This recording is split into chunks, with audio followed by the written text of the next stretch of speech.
What's poppin', everybody? Welcome to Culture Popped Season 1, Episode 21. I had to look at that one. We're here on a Wednesday. I feel like I'm invading Zach's space and time, an hour early, but he doesn't have a show tonight. So, we gotta bring something good, right? So I guess to bring the goodness, we have the man himself in the house wearing his favorite Captain Marvel skirt. We got Maxwell Priestley.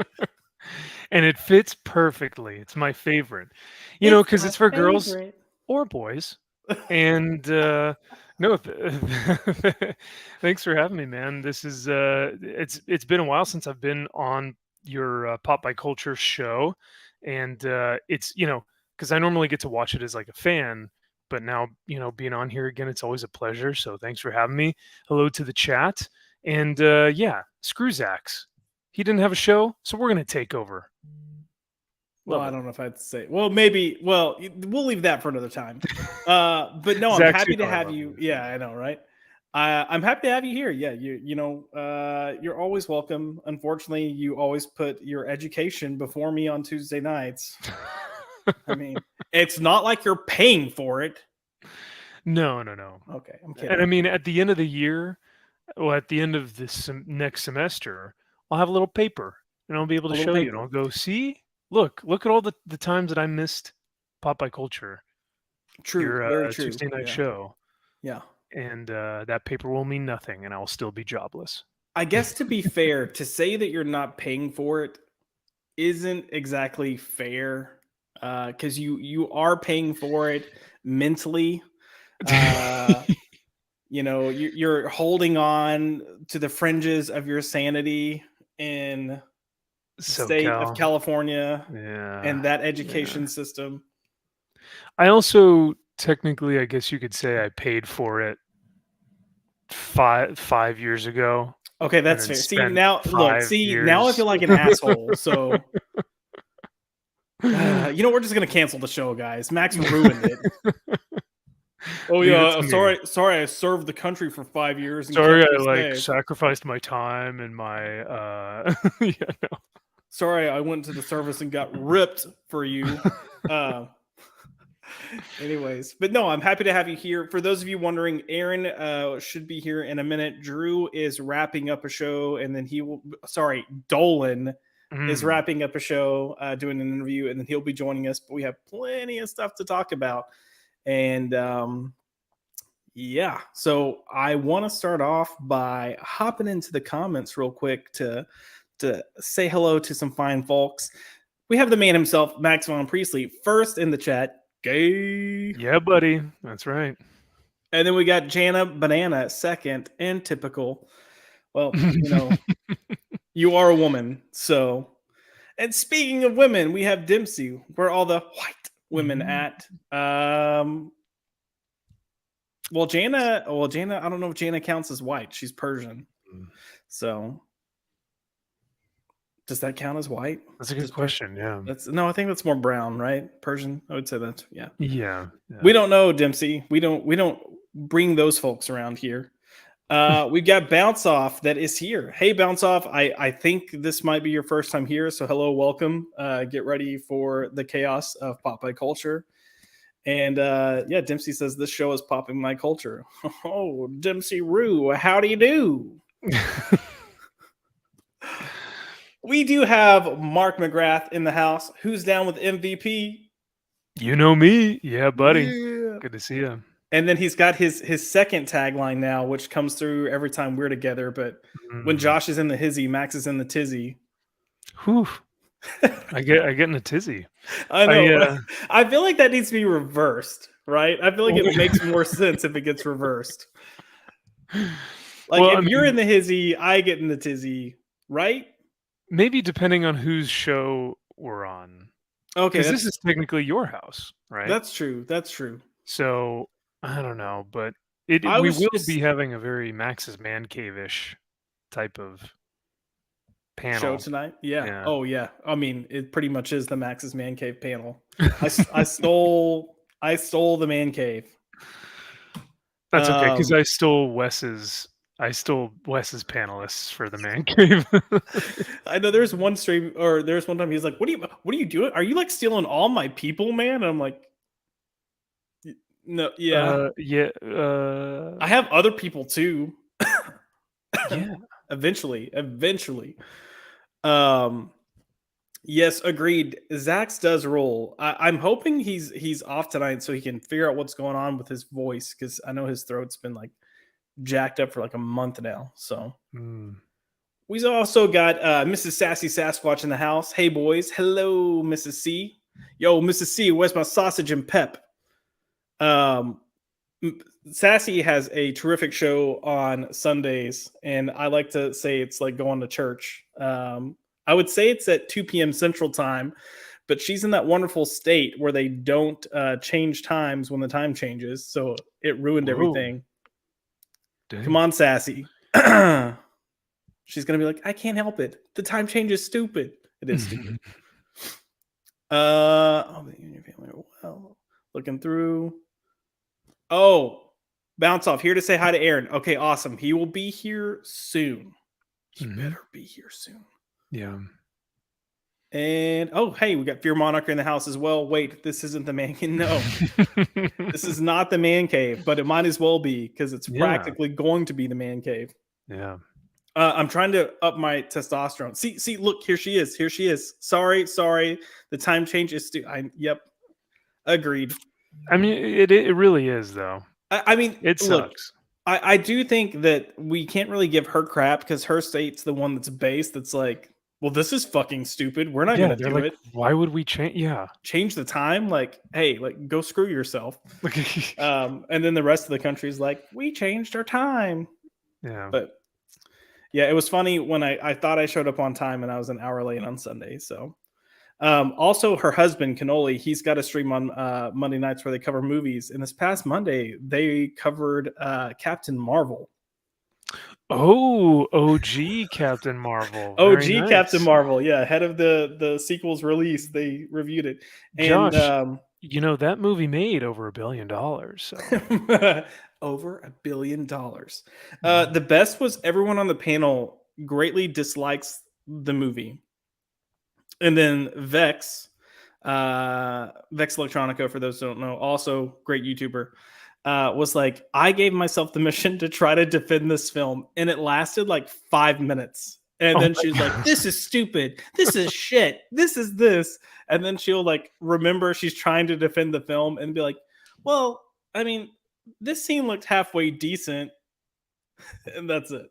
So that's sad. Good for Vex, though, for trying to at least, trying to do an impossible task there. Well, I mean, she is a woman, so it makes sense that she's trying to. I'm kidding. She's gonna come for me. Vex scares me, y'all. You don't know what she's capable of. I don't either, but I think it's funny because Mahler and I think it was Star Wars Theory were having kind of just a super casual discussion not too long ago about the state of Star Wars. And he was saying like that Star Wars Theory was saying that he wasn't really a fan of Andor. He thought that objectively it was fine, but it just wasn't that Star Wars-y. But then when he talked about The Last Jedi, he said he hated everything about The Last Jedi, but he thought that it was a well-made film. So I think it's interesting how people have these like, well, if the cinematography is good and the soundtrack is good, it's an objectively good film and you can kind of defend it. But it's like, man, it really, there's a sliding scale of where people determine what they think is a good film or what determines a good film. Because Vex is just going basically like, if she's trying to defend Captain Marvel solely on the script, it's impossible. You can't do it. It's just not going to happen. But maybe you can find something else. I don't know. Yeah, it's definitely it's nearly impossible. Yeah. So Bounce Off here to say hi to Aaron. Well, Bounce Off, you are in luck because El Beardo Magnifico himself is in the house. Hello, Aaron. Hey, how are you? Hello. I don't know if you guys know this, but people on the internet are insane. Oh. Wait, guys, we're on the internet. Does that mean did I do something? all I did was put out a tweet about saying that, like, despite the Marvel's train wreck, it's nice to see that people are being nice to Iman Vellani and like complimenting her, her performance and saying like she's the bright spot, and in an otherwise dreck film, and I just said like just what we've said multiple times, that she seems like a really nice person, and we're sorry that they're not giving her better material. She seems like she actually reads comics. Man, so all I said was it's cool that people are being nice to her. We should, she seems sweet. We should protect her. And man, I brought out the crazies. How dare you? Wait, actually, how dare I say that we should be nice to a 20-year-old actress, actress that just turned 20 and seems like she's just genuinely excited to, I started to ask some questions, but I'm gonna save it because we will touch on the Marvels just slightly a little bit tonight. I do want to finish running through the comments real quick. We were talking about Vex, and Sassy says a brown woman, all caps. I think that's probably in response to me saying that Vex scares me, and I don't know what she's capable of. Hi, Vex. I love you. Don't take this personally. You're the bestest ever. Bestest ever. And Dempsey, Vex rolls too. Vex does roll. And then Scissors. Are those Scissor me timbers. Scissor me timbers. I use those whenever I talk about Sid Vicious. We've got Cannoli in the house. I was just plugging your show, Cannoli. I don't know if you heard, but we brought up the fact that you guys covered your favorite movie, Captain Marvel, this week, and that you had so much fun. And yeah, I applaud you for praising Captain Marvel for being one of the best, not even the best Marvel movies, but one of the best movies of all time. You're such a champ for that. Gonna get Female Kyle power. In here. Kyle in here agreeing. Oh God. Movies. I was fascinated. Oh, hey, we got some more people excited for Aaron. Kneel before Doomface. Yeah, buddy. Awesome. Indeed. Look, we're just gonna keep slowly simmering that excitement for a good while, so that when it does come, you're gonna be stoked. We're gonna do some cover reveals this week for Kneel before Doomface. So stay tuned. Maybe exclusively on Max's Man Cave. Maybe, but yeah, I'll have to. I can definitely call in on Sunday, but it'll be by phone because I'm actually in Jersey. Oh, that's right. Yeah. Because I'll be at Legion's Con. So if you guys are on the East Coast, New York, New Jersey, and you want to come down to Legion's Con, come by and say hi.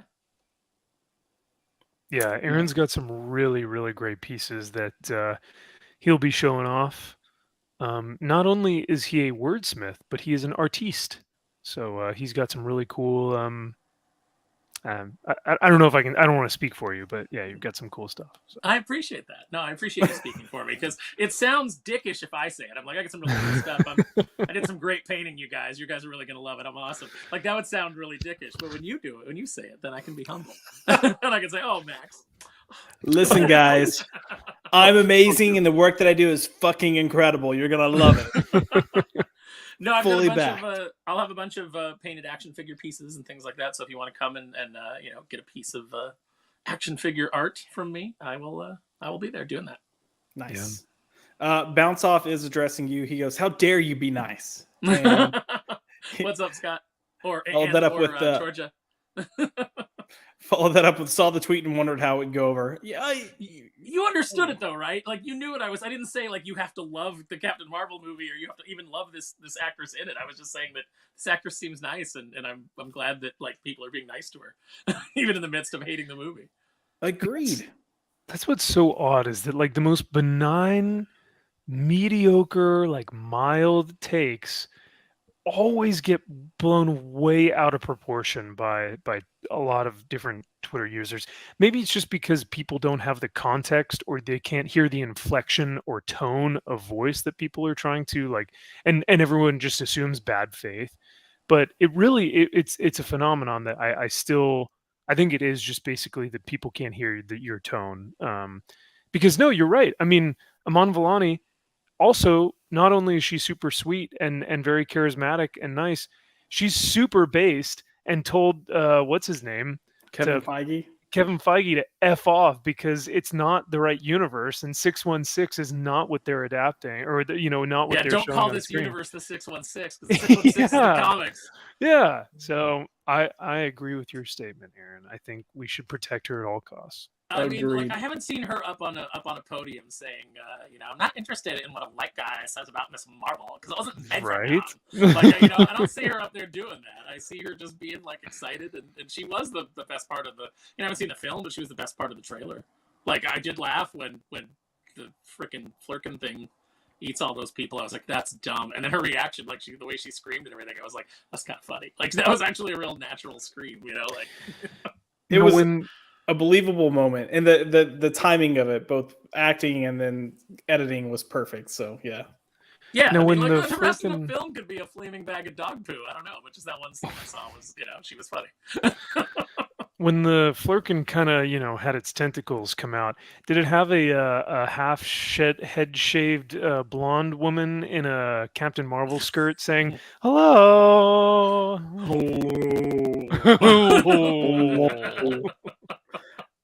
For those of you that don't know what we're talking about, all I'm going to say is go watch Sunday's episode of Max's Man Cave. You will not regret it. Oh, yeah. Sorry. It's a deep cut. That's deep lore. cut. I mean, it's not even a deep cut, but.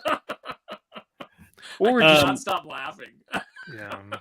It was freaking fantastic. I showed Marie that, and aside from saying that you're both good looking, she thought that the show was really funny. She thought the whole video you cut together, Max, was great. So. Oh, good. Oh, well, thank you. The content that I was working with was just gold. I barely did a thing. So, yeah. Aaron, you did get a little staticky just now. I don't know if you want to check that real quick. We do have Game Quest in the house. It's Aaron Sparrow, and I can be sad too. And I can be so too. I see. Look, when you have a Texas education, reading may or may not actually, come to you. So I can be sad too. It's Aaron Sparrow, and I can be sad too. Wow. Jesus. We're gonna kind of wrap up these comments before we get involved with the night. And Sassy jumped in with the Vex being scary. She scares me a little too. Absolutely. Dempsey says it's a good kind of scary. Sure, Dempsey. Sure. Until she comes for you. Well, she hasn't come for me, but the thought of it makes me want to pee my pants. Phrasing. I was gonna say. I was like. Oh man! Well, you know what's funny is I recorded the podcast with Wes today, and on Patreon, Thinking Critical, guys, go check it out. But I did the podcast with him, and he said something at the end where he said, like, the Patreon, you can you get Aaron, you get Jim from Weird Science, you get tons and tons of Doc unfiltered, and I was like, that's right, just pure unvarnished Doc, just coming at your face, and then I stopped and I was like, I probably could have phrased that differently. And I'm 90% sure that, like, Wes is just leaving it in.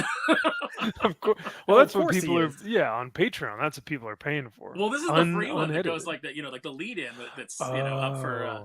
Yeah, so we'll have to see tomorrow if that makes the cut. Nice. If you are interested, I do have a link to Wes's Patreon in the description of the video. I even note that there's a tier named after Aaron, and then you can go check it out and try to figure out why the hell it's named that. But you will know soon enough. Don't worry. But I also have Max's Sunday night episode of Man Cave listed in the description, and I have Wes's Comics Aficionados from Saturday in the description. So a lot of good stuff there. Dempsey's coming in with a question. Has Josh done Smash or Pass on the Justice League yet? The answer is no, but that might be a future idea. The movie? Sounds like a good one. The movie or the characters? I was thinking characters. If it's the movie, it's a pass. Both versions, pass. Is there one that you'd pass on less? I mean, look, this is the hot take, but I would rather watch the theatrical version than Snyder's version. Let me guess. Shorter? It's because it's shorter. Like I can just get it over with faster. Like let me pull a Not Tonight, Honey. I've got a headache. Let's get it done. Just get it done real quick. Just a quickie. Just a nooner. Quickie. Yeah. We have Cope in the house. Eddie Murphy, easily one of the top 5 comics. Oh, I didn't know that comic came out this week. We love Copa. Copa also has a great channel. Go check it out. He does movie review. Well, he's been a little pulled back lately, but he's got a baby at home, and he's got a wife, doing family stuff. So I started to make a joke about something, but I was like, maybe I shouldn't. Oh man, Josh, not cool. You're gonna get us in trouble. I know. What's going on? You're gonna make everyone hate us. All of our sponsors are gonna leave us. nobody's gonna buy, our coffee. From our sponsors company that we have to. Yeah, all the sponsors that I don't have. Let me pull my Tim Sheridan. I can't say that. If I say that, I'm gonna lose the spawn. Like, I'm not gonna get the royalties that I could earn. That's right. You'll be like Kevin Smith, where every 5 minutes he's like turning off his mic and telling his co-host, "Don't say that. It's gonna get me in trouble. It's gonna cost me. It's gonna cost me endorsements. It's gonna cost me work." Oh yeah, Aaron. Before we get started, Bounce Off says, "I want to know what the first thing Aaron said when he heard that they're closing IDW headquarters." I said that it was a shock to those of us who thought that they had already closed down the headquarters. I honestly thought that the San Diego office was already gone. So that came, because I heard they'd kicked out Kevin Eastman, and his studio wasn't there anymore. They'd closed the comic art portion. I just heard all these things, and they're so. I mean, what do they have? They've got Sonic. They've got Turtles still. Who knows how much longer that's going to last? And I know Boom would love to steal that from them. But God, I hope it does. I hope it doesn't go there. I'd like to see it maybe go to somewhere else. Maybe Skybound could pick that up too. Maybe they could just clean up everything that's all the all the food fallen from IDW stable. And so they got if they lose Turtles, they got Sonic and Star Trek, and we know what a huge license for comics Star Trek has always been.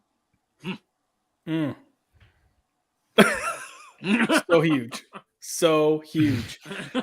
Copa says, "Do it, Josh. Make the joke." Okay, so the joke I was going to make is Copa hasn't really been active because they had the baby and he's having his fatherly duties. And I started to say, plus Jana had a car accident because, woman driver. And I was like, no, maybe I shouldn't. It wasn't her fault. And I don't know. I don't actually know if she's severely injured or not. I know she's not severely injured, but I know there's potentially some wrist problems. So, But anyways, Jana, we hope you're feeling better, and your baby's the cutest, even if you torture it by putting her in pumpkins to make her cry. But we have a stack. It's actually really cute pictures. But let me know if any hate comes into the chat, because I said that I was going live, and that if anybody wanted to continue, if anybody wanted to log in their anonymous YouTube account and scream at me in the chat, they were welcome. Oh yeah, let's hope so. Let's bring the people in. We have a pretty stacked show tonight. A lot of stuff kind of came in last minute. Oh look, we have the man himself, Dolan, aka Drew, or is it Drew, aka Dolan? It's so hard to tell. It's so hard to tell anymore. Yeah, Ben is glory. Glory is Ben. Aaron, Max, it's a Buffy thing. Just don't worry. Oh, damn it.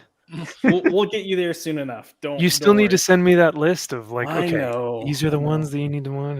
I feel like we need to episodes. Go through it together. But, one episode that always sticks out to me is the John Ritter one, when he plays he's like a cyborg robot one. I'm like, that one. I don't know why. I can't explain it. That one always sticks out to me. It's a good one-off episode. Yeah. Does the show hold up, Josh? Because I haven't watched it since it was on, and I'm wondering if I went back and I tried to watch it. Am I going to be like, ooh? In some ways, it does. In some way, for me, I've always thought season 1 was just a big pile of hot mess shit. Yeah, I mean that's like Parks and Rec. There's a lot of The Office. There's a lot. There's a lot of trying to figure out what you've got and who. How people fit together and who plays off of each other well. Yeah, that happens a lot with season 1. Right. Season 2 doesn't hold up as well as I remembered it holding up. Season 3, I think, is still a lot of fun. Season 4 is a bit of a slog.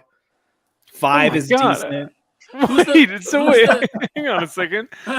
So this is another one of those things where it's like, Oh, trust me, season 6. Oh, fantastic! And it's like you got to slog through. Was season 4? A lot of it, if I remember, Max is like it's built on kind of the strength of the villain for the season. Was season 4 Adam? Yes. Yeah, that was a slog. Adam was kind of like not a great. But the weird thing is it has some of the best individual episodes in season 4. Yeah, like the overall arc. Is like some of the highest rated individual episodes actually have come from season 4. So it's one of those weird things. But no, it holds up in a lot of ways. Oh well, it depends on who you're asking. Does it hold up? Because when you have Xander making comments like, "Okay, you dirty little slut" to Buffy, like. A lot of modern day audiences like, oh my god, I hate him, he's the worst. Oh my god, Meanwhile, it's slut shaming. Yeah, I think it's freaking hilarious because of their relationships. But yes, there's it holds up. The comedy I think holds up in a lot of ways. Like I called you guys sluts the other day when I logged in. I said that's right. I said, what's up, sluts? Well, I even quote sometimes when people are like, hey, what are you doing? I'm like, out for a walk, bitch. Yeah, because there's a line. It's classic Marvel writing, calling each other sluts and hoes and bitches. Yeah. It's all Oh man, I gotta go read that again. That was such a good issue. Those stink exterminators. Exterminators. Can they stop? Can they stop reusing that? Like the next thing they're gonna do. What do you want to bet? Like let's just take bets. We'll what do you think when they relaunch this post Krakoa X-Men? That they call it New X-Men. What do you think the odds are? 100%. It's just I'm like, what is the most basic bitch thing that they could do? And just 100% New X-Men. They haven't reused that. They haven't reused that one yet since Grant Morrison's run. So let's do it. Is there an Uncanny X-Men out right now though? No, I don't think there is. I feel like that's like the classic title, and I feel like they're gonna go with that. I feel like that's what you would want to do if you were competent, but I don't feel like Marvel is competent, so I think that they're gonna do something stupid. That's fair. Well, then again, they have Tom Brevoort running the ship now with X-Men, so maybe he's super excited about it, judging by his tweets. Yes, he is. Just read an X-Men script. Oh, okay, fine.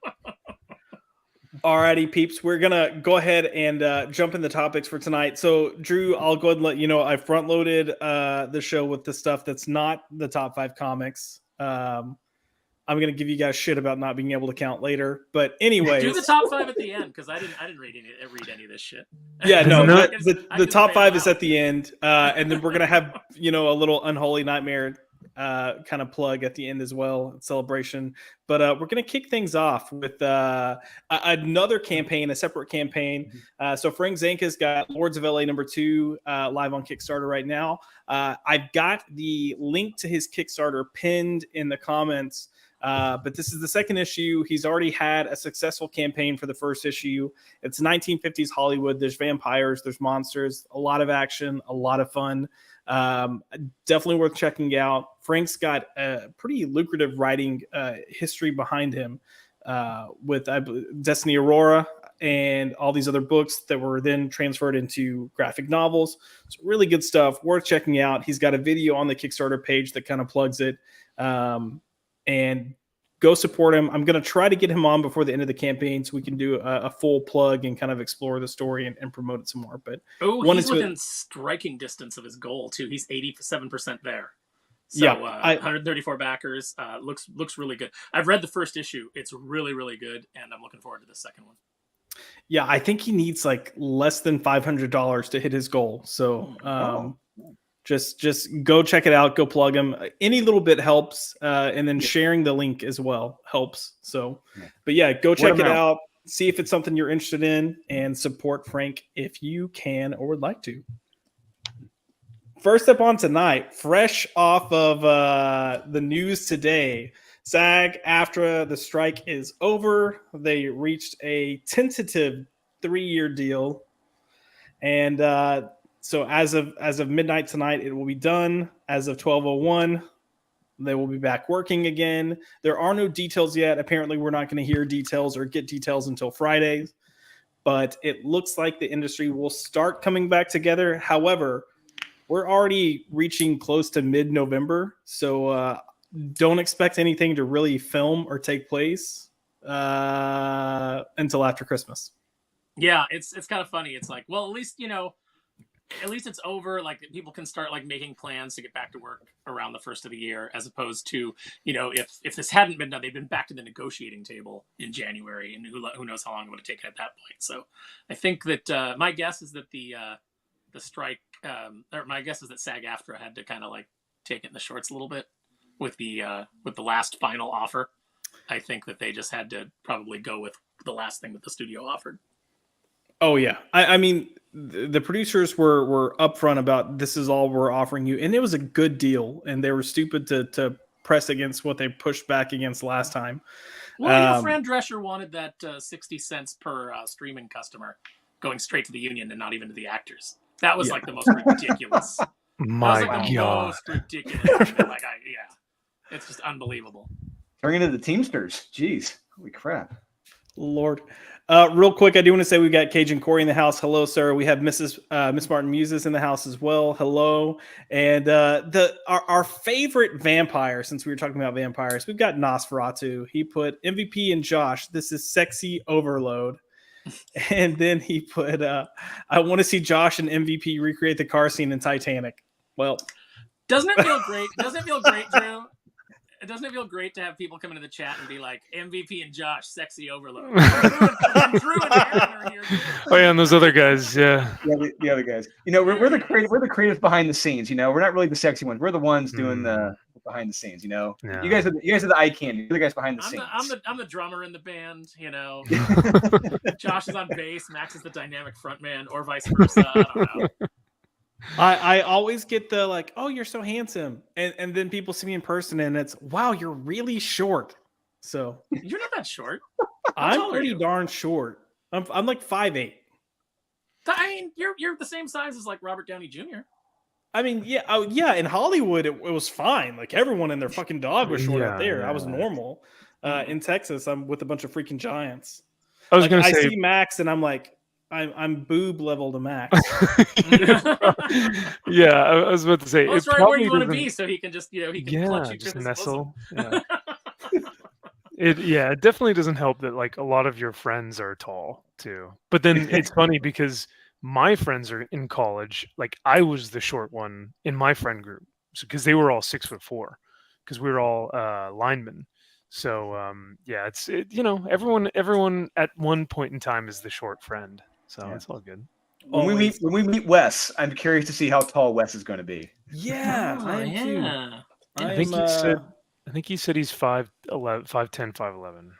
Okay, so Wes is going to be like just about eye level. Yeah. Fear Monarch said, I heard the car scene, and for some reason I was trying to remember Lightning McQueen in Titanic. That would be an interesting take. And Nos being Nos, 5'8", I want to pick Josh up and burp him. Thank you. Every now and then I need to be burped. Oh no. Let's put the Pixar cars in the car scene of Titanic. It's Lightning McQueen getting that Porsche galore, if you know what I mean. I love it. But yeah, as far as SAG-AFTRA, the strike's done. Hopefully we'll start getting some work soon. I'm sure you're going to see some studios try to rush into some production to save some time. But if anything, you're looking at maybe at max a month worth of filming, if that. And then they're all going to break for the holidays. So I don't think it could have gone much longer. I mean, the main problem that you have is being off this long and nobody really caring that the actors are on strike. Like the general public isn't really clamoring for anything that's come out of Hollywood to, come back like during the previous strike. The people that I was worried about and the way that I saw the industry getting affected was, if you have like prop houses closing down, if you've got, like all these ancillary business that depend on Hollywood, for what they do, catering and things like that. And if they're out of work 6 months, they can't pay for their buildings. They can't pay for their rent personally. Those businesses close down. And then Hollywood comes back and it's like, oh, we're back. We reached a deal like a year later. And it's like, yeah, but it's a ghost town as far as people being able to come in and do that, because they can't stay alive that long without work coming in. Well, and that's the thing too. You mentioned these ancillary businesses. You've got these caterers and stuff that come in and do craft services. If their business model is set up that it's dependent on film and television and that goes away, they're going to move into they're going to find another way. They're going to start doing different events. And and then maybe you'll have someone there making sandwiches for these stars. Yeah, you'll have me there, just be like, hey, what do you want? And they'll be like, is there a gluten-free vegan option? I'm like, go in the hell somewhere else. Here's your chicken sandwich. Shut up. Yeah, vegan, gluten-free, two pieces of lettuce and a tomato. There you go. I want my bagel scooped, gluten-free, and cruelty-free, and cruelty-free.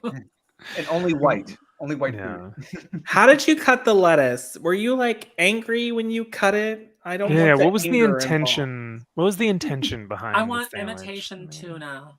And Did you guys bless this lettuce with Kabbalah water? Is Kabbalah still a thing? I don't even know. I don't know. Oh, I don't know. Lord. Like, I don't ever hear I'm about sure it. I'm sure it is for Madonna. Probably. Yeah.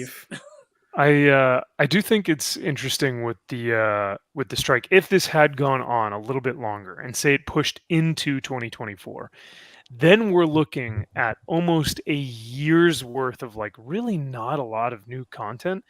And I think it would have humbled a lot of the actors and actresses to the extent of kind of what Aaron was saying. Not a lot of people are like clamoring for Hollywood to come back. They're not saying like, guys, we need you. We need you right now. And like times are tough and we need escapist content. We need these actors to come back. Please make it. No one's saying that. They're just like, fucking, I don't care. Like, keep going. This strike could last forever. Because even when they had that opportunity, when COVID happened and Hollywood stayed open and everyone else had to close down, what did they make? They made trash. They didn't make anything that was good that we could enjoy. And then once they actually did put out stuff, or whether it was comics or movies or whatnot, it was all, berating the average normal person or talking about the social issues or the ideologies of and normal people didn't want to hear about it. We just went through a response of this whole 2020 or the pandemic stuff. We don't want to hear all this. So I think if this were to have gone on even longer, the actors would be in a bad spot where people would be like, we don't really care. I don't know. That's because it's like people aren't clamoring for escapism because we haven't had escapism for years now. Yeah. It's been like hey guys, we're doing a new Terminator movie, and you're like, oh okay, what are you gonna do to the franchise this time? And they're like, well, we really want it to be a commentary on the age of Trump, and you're like, oh my god, like everybody like trying to like Picard season, is it really gonna be about Star Trek but in the Trump age? And you're like, what are you doing? What? Yeah.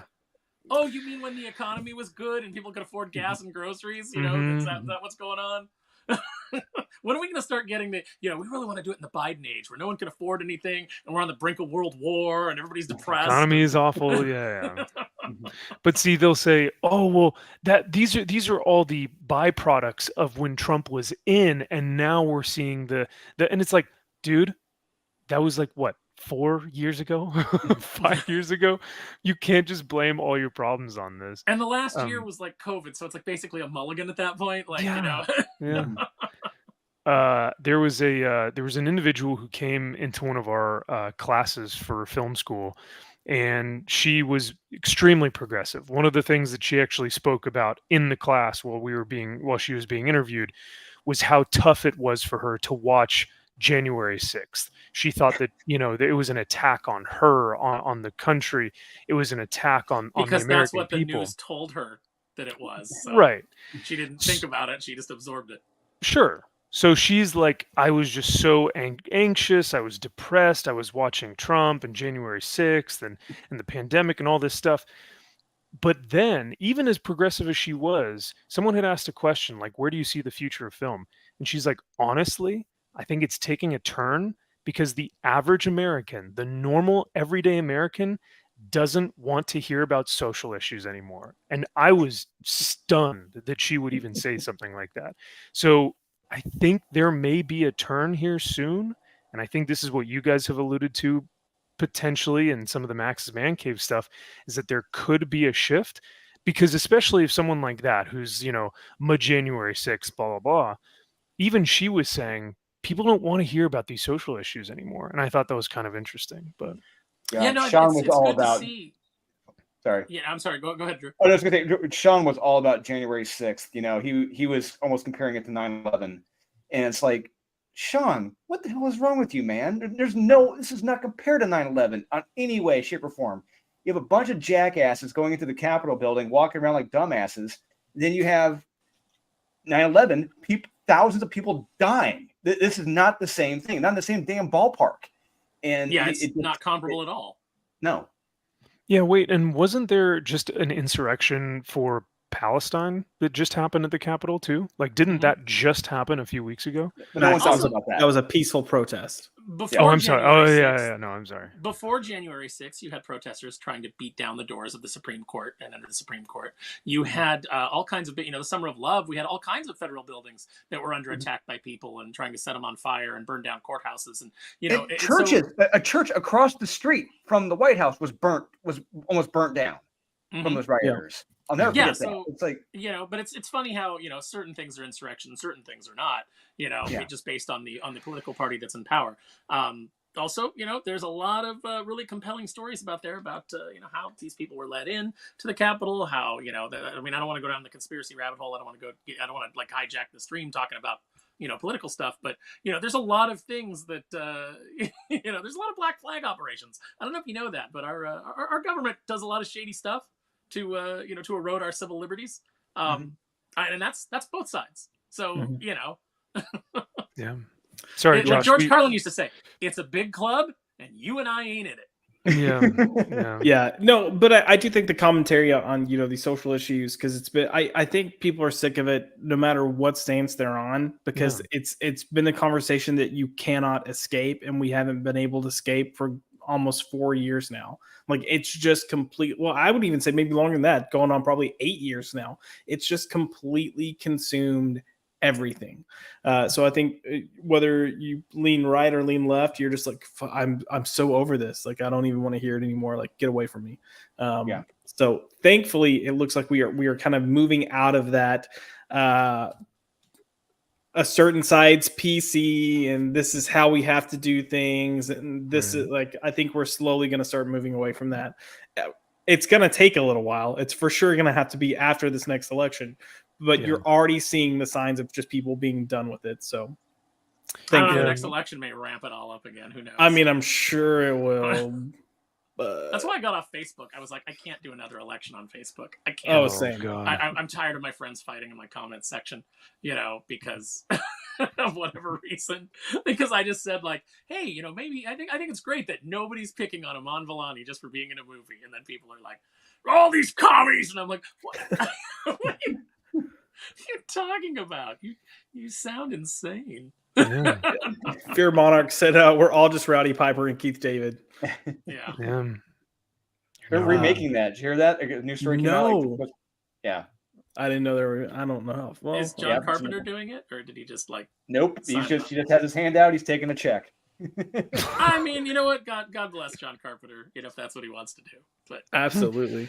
I don't know. I can't imagine, like, with current Hollywood, I can't imagine them handling that. Well. No, not at all. We do have Uber B-Man in the house. Hello, Uber. Welcome. I believe this is your first time here. Come join the conversation, man. We're happy to have you here. But yeah, I want to go ahead and hop onto that, because we have a crap ton of stuff to talk about as I kick my desk. I do want to kind of go on to the next topic real quick and bring in, after the success of Super Mario Brothers, the movie, another game is being converted to a film adaptation, and it's a Legend of Zelda film, ironically from Sony, which is strange that it's coming from Sony, because Sony owns PlayStation and Zelda is a Nintendo property. So that's weird.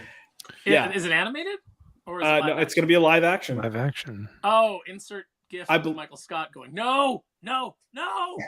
Yeah, from what I understand, it's going to be live action. It maybe they'll end up doing it animated. If I'm wrong, someone correct me. But yeah, I just this.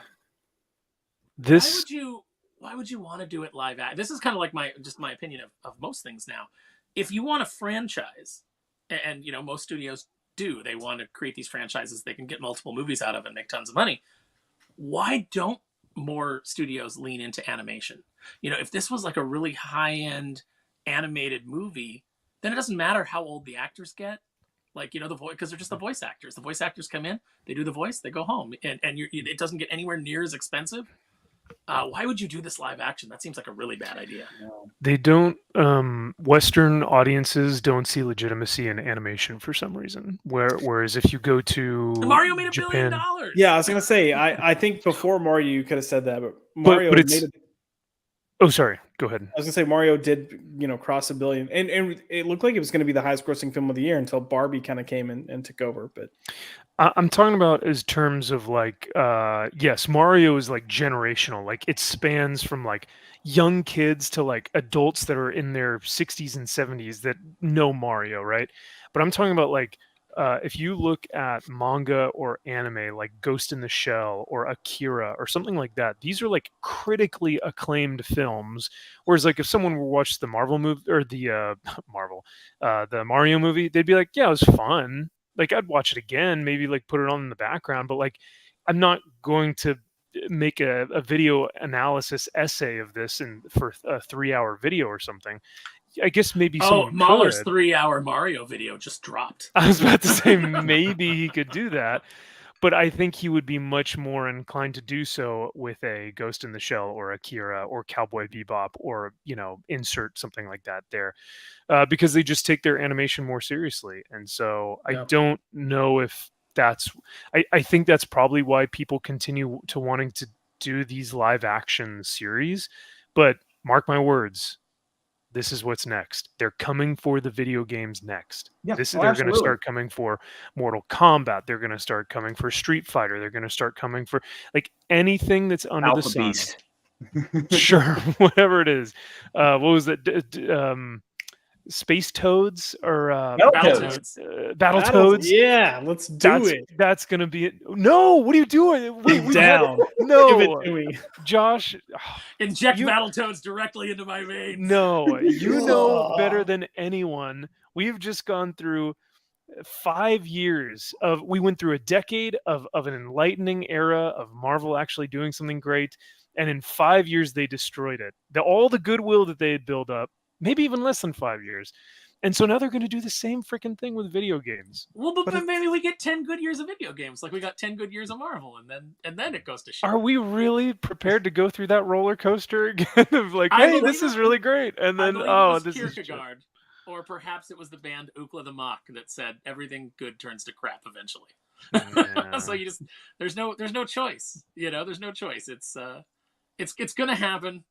We might as well just sit back and enjoy it, hope for a couple of good things before they just destroy everything and burn that to the ground. And then maybe enough time will have passed that they'll be like, oh, let's look at the superhero stuff again. I don't think Sony really realizes yet just how much bigger the video game fans and audience is as compared to comic book fans. Because I hope they know, they should know, if they fuck this up, they're going to piss off a lot of Zelda fans. I guarantee it. They have no idea the wave of shit they're going to get if they mess this up. I think that the lesson of Sonic, it still like resonates. The fact that they released that trailer with that blood drinking monstrosity, and like everyone on the internet went, "Oh no!" Yeah. And then they went back and they made him look like the source material, even though the movie is, they had to kind of create a story because. Can't really do a movie where a guy just runs around and collects rings really fast, and then fights a bald fat guy at the end. I guess you could, but I'm just looking forward to Legend of Zelda being a big hit, so that people finally stop calling Link Zelda. Yep. Did any of you play the games? Have y'all played any of the games? Or it's dangerous to go alone, Josh. Yeah, I'm not a gamer, so I've never. I mean, I had a Game Boy game like way back in the day, and I'm talking about like OG Game Boy. But other than that, I've never really played. So I know the Ocarina of Time was very popular, but the one for Super Nintendo, I played that so many damn nights with my friends, just over and over, well into Saturday and Sunday mornings, playing the Super Nintendo version of Zelda so many times. I love that game. What was that? The something Moon? Or was it Majora's Mask? That's the one you're thinking of. Is that the one?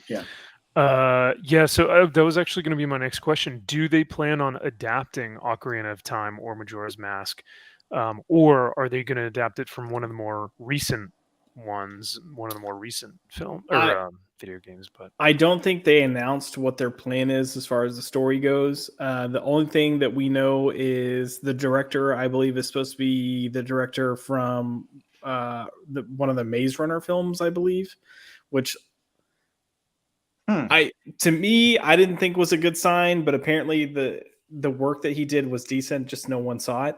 And then Avi Evrod is producing. God! No. So he's going to be less concerned with story and more concerned with selling toys. Noted Spider-Man ruiner, Avi Arad. So are we still really on board for Hollywood getting the video game? Well, no, I think I just turned. You know what? Actually, now I've turned my opinion around now, because now I do want them to go to video games, because it'll take their attention off of Marvel, DC, and Warhammer.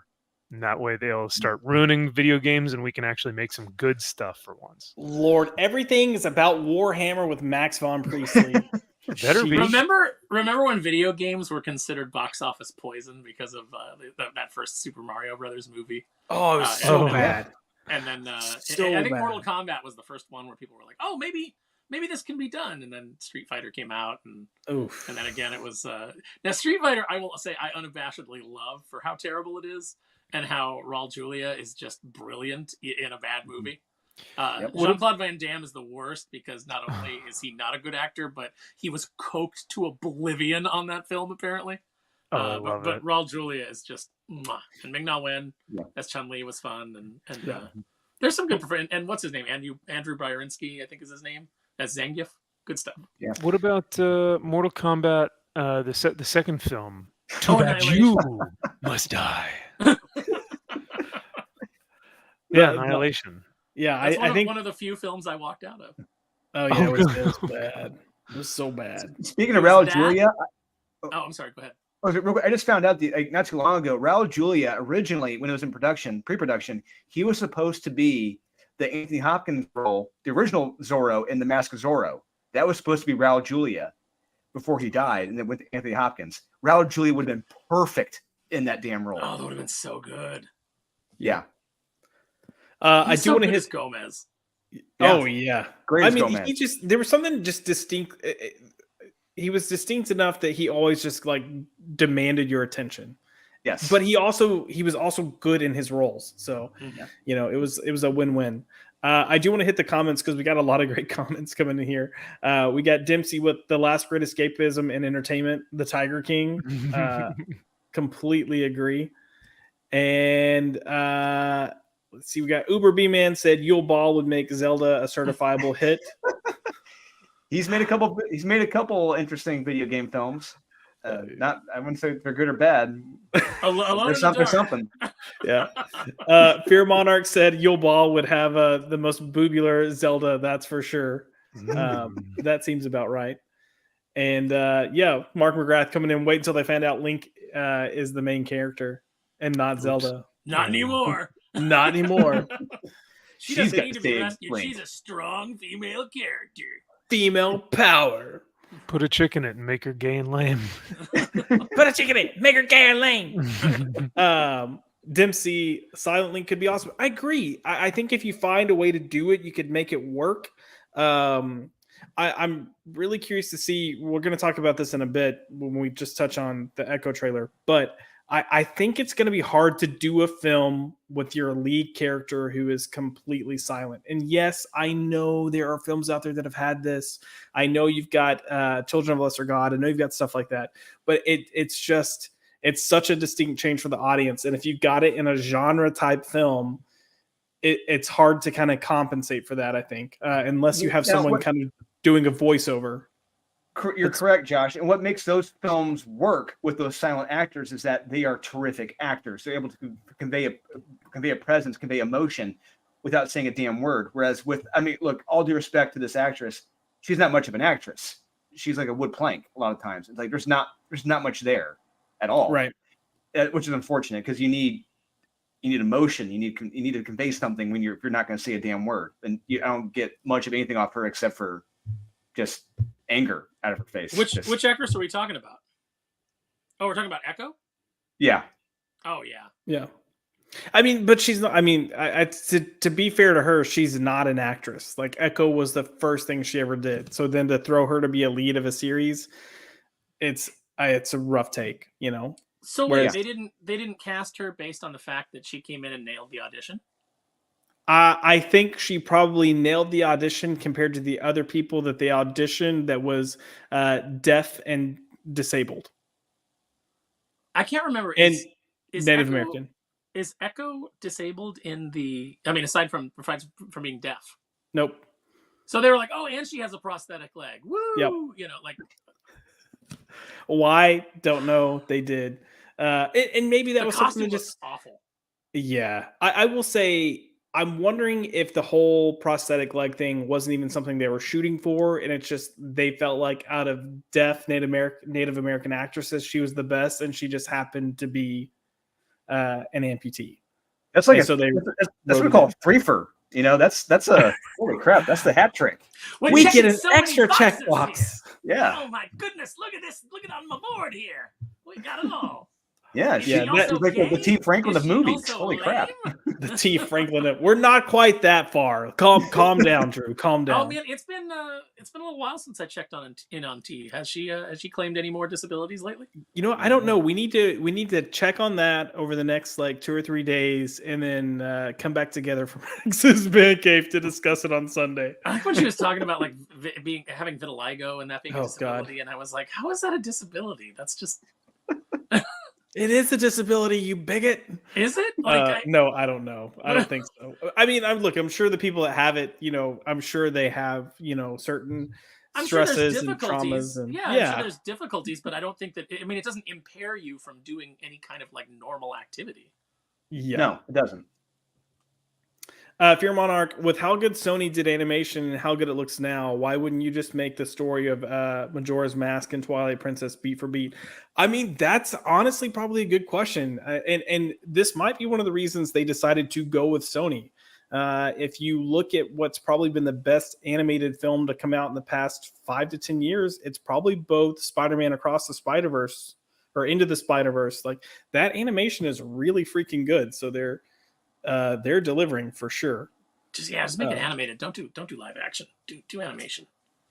I think animation is getting more respected in the West just because of things like Spider-Verse and because of things like like Mario making a ton of money.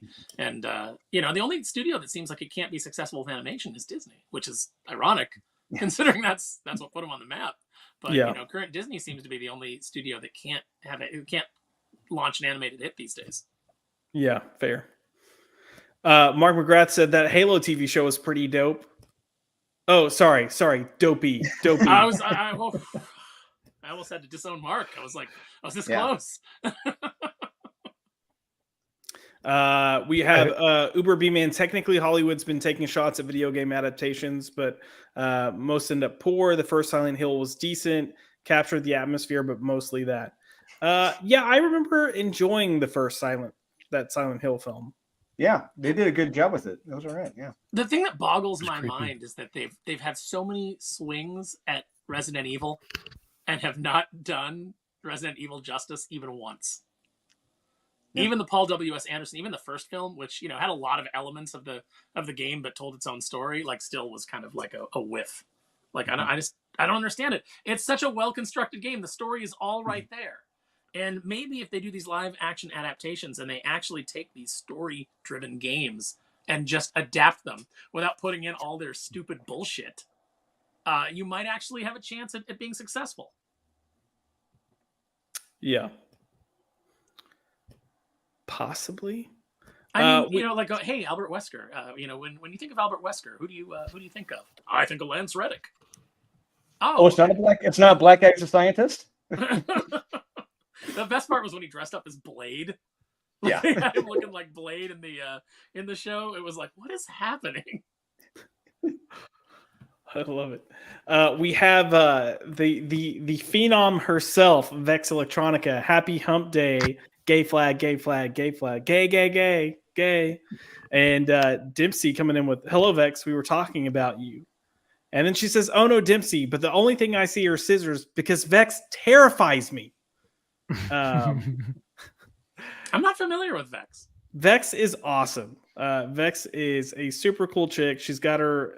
This woman works and is like streaming daily, and then sometimes doing more than one stream. So she's just constantly out there. But she's definitely making rounds. Is it just Vex Electronica? Is that the channel's name? Vex Electronica. Check her out. She's got great reviews that she does for films. Every now and then she'll touch on some TV shows, and she guests on a lot of people's channels. So she's been on Zax's channel. She's off to pretty much every Monday. She's on Cannoli's Movie Mayhem Madness.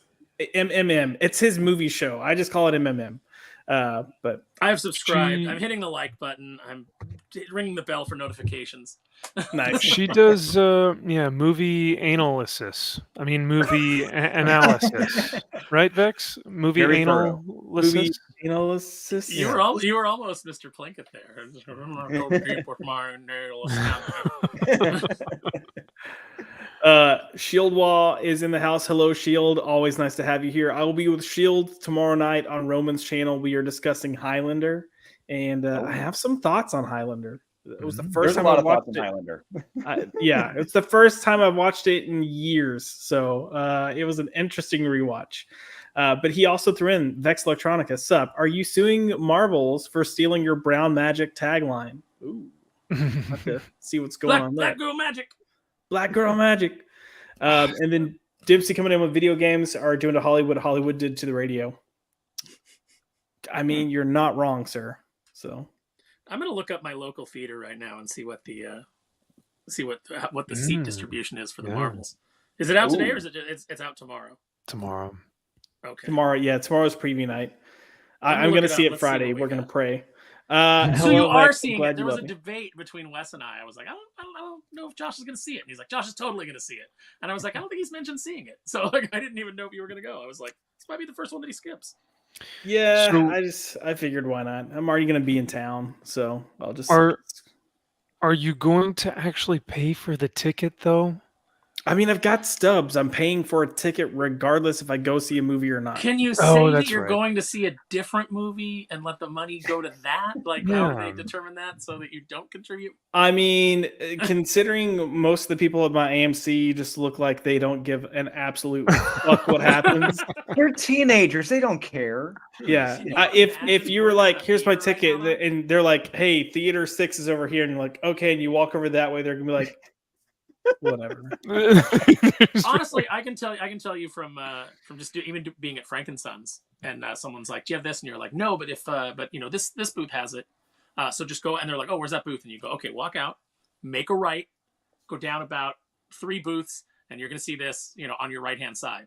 And they're like, "Go out, make a right, blah blah blah," and you're like, "Yes." And they walk out and they immediately make a left. And oh yeah. I've done all I could. After years of working customer service, that does not surprise me. Yeah. I do want to go ahead and move on, since we are kind of bringing it up. The Marvels debuted, or I guess the reviews are populating on Rotten Tomatoes, and it's 59% rotten. It's one of the lowest films. I think the only stuff that's lower than this are Ant-Man and the Wasp: Quantumania, The Eternals, and Secret Invasion, I believe. This is just the preview night. Like, give them some time to get that low. So it was at 55. Did it go back up to 59? Yeah, it's bumped up to 59. So I pulled this around like 7:00 my time here, Central Time. So it was at 59%. So it might creep up. It might fall a little more. The general consensus of the film is that, I mean, look, you're kind of getting 2 general messages. Either people are like, this is terrible. It's as bad as you expect. It's down there with like Ant-Man and the Wasp and Thor: Love and Thunder. It's a mess narratively. Nothing makes sense. And then you have other people being like, look, it's fun. If you try not to think about it, it's like they're trying so hard, but they're like, if you try not to think about it, it's actually fun. And I've seen a lot of people say it's going to be fun for kids. So. Okay. So 8:00 IMAX theater.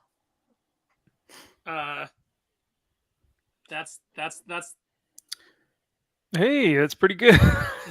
Well, yeah, they're all pulled out, right? That's amazing. Yeah, so all the white seats, all the blue seats are available. blue seats. All those are available. It's the X's that are sold out. So Interesting. Yeah, all those light colored spots, those are the seats that are available. Plenty of room still, guys. So if you were worried that it was, I'll just wait because it was going to be packed. Plenty of room at the Galleria. Yeah, to give you an idea, so I went ahead and reserved my seat today on my lunch break. So like 12 o'clock ish Texas time, AMC theaters, which is our big like premium theater that we have in our area, and IMAX screen, 7 p.m. on a Friday. When I booked my ticket, there were only other 2 seats. There were 2 seats that were booked, and that's it. That was the IMAX. The cheap theater, like the smaller theater, not many seats. That one's actually pretty blocked out. So just to be fair, but that's at 7:15. So yeah. Now let me ask you guys this: do you think that this, so as a film itself, may not be good? Maybe this, the direction is bad. The acting may be poor. Ooh, that is empty. Yeah, that's the 9 o'clock show. Wow. So like maybe objectively as a film, maybe it's bad, right? And then for an MCU film, maybe it damages like tons of lore and tons of continuity and tons of character. It could probably do that as well. But do we really see it being worse than Scarlet Witch making Mr. Fantastic into fucking spaghetti, or Taika Waititi making Thor a joke, or Ant-Man being in a socialist ant regime and having Cassie be the hero of his own movie? Like, do we really see? Because, like, yeah, this movie might be awful, but it's funny to laugh at. But all those other films are like character killers. You know what I mean? Yeah, which and might the even first be Captain worse. Marvel already killed Sam Jackson. They already took away what made his eye, made that cool. But I think there's going to be no. I don't think we're beyond that with it. I think this is just going to be a stupid movie. I don't think they're going to. They don't have. I mean, do anymore. If you thought that the first Captain Marvel killed Sam Jackson, thank God you didn't watch Secret Invasion. Yes. I'm just gonna. He was bitch made in that. Everything that all of his accomplishments weren't his own, right? I heard. I was listening to a review. So real quick, I listened to this review on this podcast channel called Now Playing, and they reviewed the Secret Invasion show. And shocker, they enjoyed it. They loved it. They reviewed it because they loved the twist with Sam Jackson. They loved the fact how he wasn't a badass anymore. They loved the fact how he was. It's subverting my expectations. I thought that he would be cool, and then he wasn't cool, and it wasn't narratively satisfying. But because I expected it to be narratively satisfying, it subverted my expectations by being crap, and that meant it was good. It's a recommend. Oh God. But yeah, no, Josh, I think you had watched Secret Invasion, and they basically alluded to the fact that everything that Fury had ever done was because of Skrulls. Like he was taking the what do you call that, credit of the work of like other people, or like things that they call him a paper pusher. That's what they call him. He was just a paper pusher. To a degree. So it was more so presented that he was masterminding things, and that he was secretly using the Skrulls or select Skrulls to help him do his job, and kind of wasn't sharing that he had them and was utilizing them with S.H.I.E.L.D. So that's what the implication was, which is fine. Like, it works. It makes sense. It's definitely something Nick Fury would do. He would utilize them to his advantage.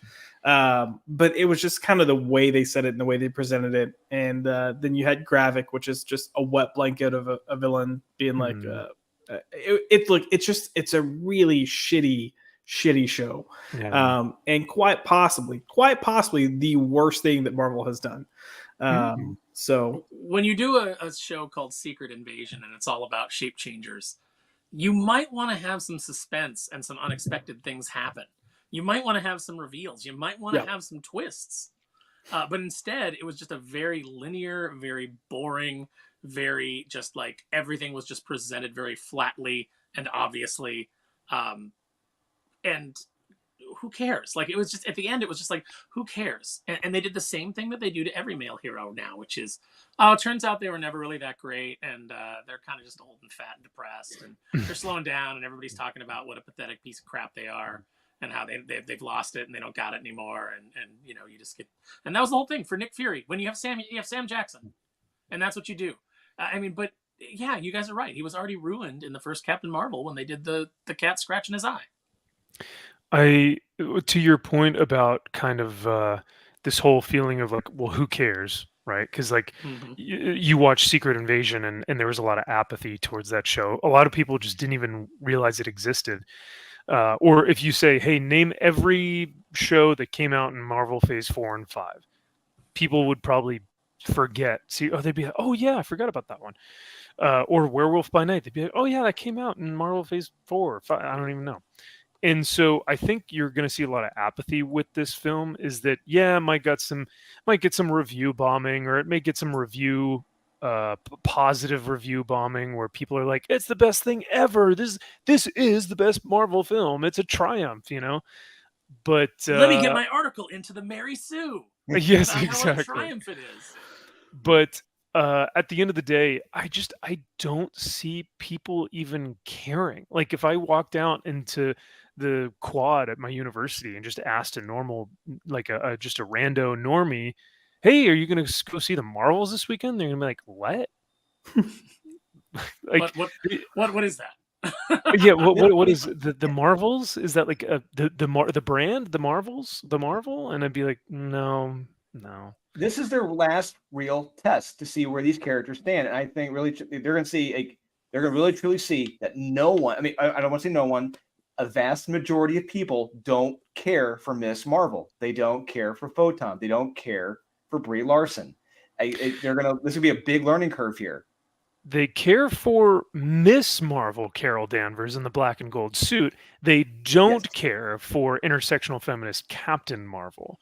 And I think those, like, if we had a true Miss Marvel movie where they hired someone like Catherine Winnick, like an older woman, who, you know, a beautiful blonde woman who wore the black and gold, that involved Rogue in there about taking her powers and stuff like great. That'd be amazing.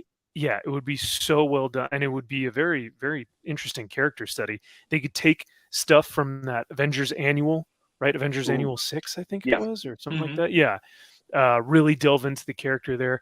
So yeah, I mean, I think people would care about Miss Marvel in her like comic book state, but not whatever. Yeah, nobody cares for self-insert Kelly Sue DeConnick as a superhero, Captain Marvel. Yeah. You know, like, and that was the thing with the first one. It's like, oh, you know, Kelly Sue was a consultant on it. I'm like, yeah, that's part of the problem.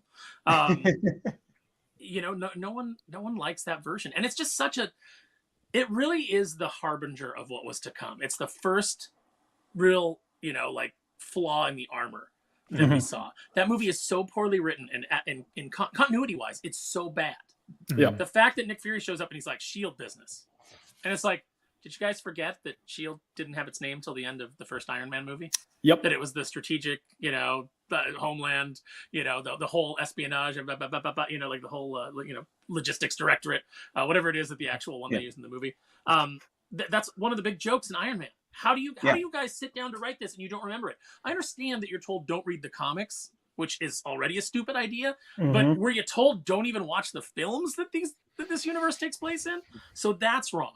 You've got a scene in there where they're looking through the files at the Pegasus and everything's like redacted, and Nick Fury's like, well, we don't have anything, you know, everything's redacted. We don't have anything to go on, except there's a photo in the file of Carol Danvers getting into her jet with her name and the Avenger, you know, Carol Avenger, you know, Danvers right there on the plane. And then Maria Rambeau's name is not redacted in the file. So the dialogue doesn't match what's the prop that you're using. You're saying, like, we don't have anything to go on. Well, maybe check with the best friend whose name is in the file. Maybe go, oh, hey, look, there's your picture. That we might be onto something. It was a fumble that they thought that they panicked because they saw Wonder Woman, and Feige thought that he was going to be called a misogynist and a sexist, and then he wasn't going to do, you know, have any progressive female lead characters. So he said, we got to make something quick. Just make a fucking Captain Marvel movie. I don't care. Just put it in between the two, and we'll just go with that, right? Instead of, hey, let's look at the actual Infinity Saga. Whose film should we put in here? Adam Warlock and Silver Surfer. They were two of the main characters in the Infinity Saga, weren't even mentioned once. So that should have been the film in between the two, but instead we got this. And so yeah, I mean, I think or that Black Widow rushed. film. Yeah, Sure, yeah. That would actually probably been better. Yeah. Yeah. I mean, yeah. I look. One, they couldn't do Silver Surfer. They didn't have the rights. So, but I completely agree with you. Otherwise, they should have. And the reason you didn't have so Captain Marvel was originally supposed to appear in Age of Ultron. Like that was supposed to be the introduction of the character to actually build out the character. And there was an actress cast who is in Marvel and was in Age of Ultron, but wasn't supposed to play the character that she played, and it's Linda Cardellini. Yeah. Linda Cardellini was supposed to be Carol Danvers. Were they going to blonde her out? Yep. Which one was Linda Cardellini? So she plays Hawkeye's wife. Oh my God, I love her. She's great. I would have loved that. She's fantastic. So she was supposed to step in as already kind of being developed in her character and then everything. And they said no, they pulled her. There's actually a scene where they had shot this scene earlier, but at the very end when they have the Avengers and they cut before Steve says assemble, but you've got all the Avengers in the like their Avengers auditorium area. Yeah, the hangar. They have a scene where they filmed the stand-in for that, and Linda had already been cast and was getting ready for it, and they forced a change. So that's stupid. So sad. Well, that was Ike. That was Ike's doing. The fact that you didn't have a Black Widow film was Ike's doing. Ike Perlmutter didn't even want Black Widow and Winter Soldier as much as she was in there. So there's issues all around, but yeah, none of this is looking good. And I do think it's interesting because Drew was like, none of these characters are huge draws. And I do think that if you look at comics, out of all these characters, the character that is the least draw is our current Miss Marvel. In the movie, that looks like that's the biggest draw. I think everyone that seems remotely excited about seeing this or interested, I won't even say excited, is more so like these scenes look like they could be fun. My Twitter says otherwise. Well, isn't that the other that's the other question that I have, and isn't that the other point that like we are kind of confused about here is because like theoretically this movie should be doing as well as Barbie, right? 3 strong females, females of color. They have superpowers. It's in a Marvel film. Like all the stars align for like the most perfectest, bestest, femalist, powerest, most thing ever. And you ask a woman about this, and they're like, "What? No, I don't want to see that shit." I don't know. At least the ones that I know, they're like, "No, thanks." I mean, me too. Like, there's plenty of, it's like this is like probably the first time in my life that I've started to have like an equal number of male friends to female friends. But yeah, all the women that I know are like, yeah, I'm not into this. This is stupid. Mm-hmm. They see things like, like a bunch of them have already called me and been like, oh my God, did you watch Into the Panderverse? They're like, oh, so funny, nigger, gay, and lame, it's like that. You guys, Hollywood needs to stop thinking of people as a monolith. Yeah. All women are this, all black people are this, all gay people are this, and this is what they like. It's people are complicated, people are complex, and one thing, I know it's hard to grasp this when you're on Twitter and everybody is defined by one single thing about them, and they put it in their bio and that's their thing. But these people are autistic, they're obsessed with one thing. That's part of it. Stop thinking that means that everybody, that the majority of people are stuck on one thing. Yep. Boosh says that's Democrats, Aaron. And hello, Boosh. We have a ton of comments here that I'm going to try to go through. The chat is like freaking going off, so it's to that point where I cannot keep up. Although I saw Zach's talking about spooning with Copa. How dare you, sir? Anyways. We got Dempsey here. Top critics have the Marvels listed at 42%. So I guess you could say you're more reliable critics. It does not help the chances of the show. So not looking good there. Vex coming in. The Marvels will save Marvel. Yes, Oh. it's about time, Vex. Vex, I legitimately cannot wait to see your review for this. So I do hope you go and see it. I'm pretty sure you will, but I'm looking forward to it. We got Fear Monarch. Just don't think about it, and it's great. Yeah, that's right. Just look. Just don't think about the movie. Don't think about it. Just go in. Just consume. Just don't think. Just consume. Don't ask questions. Just consume product and get excited for next product. Yeah. Corey's praying for me as I go watch this movie. I appreciate it, Corey. You are the best. Shield Wall. The cats are the only thing saving this movie, I suspect, because cats are cute. Well, yes. Marvel did a full 8-hour. Was it 8-hour cat stream? Mm-hmm.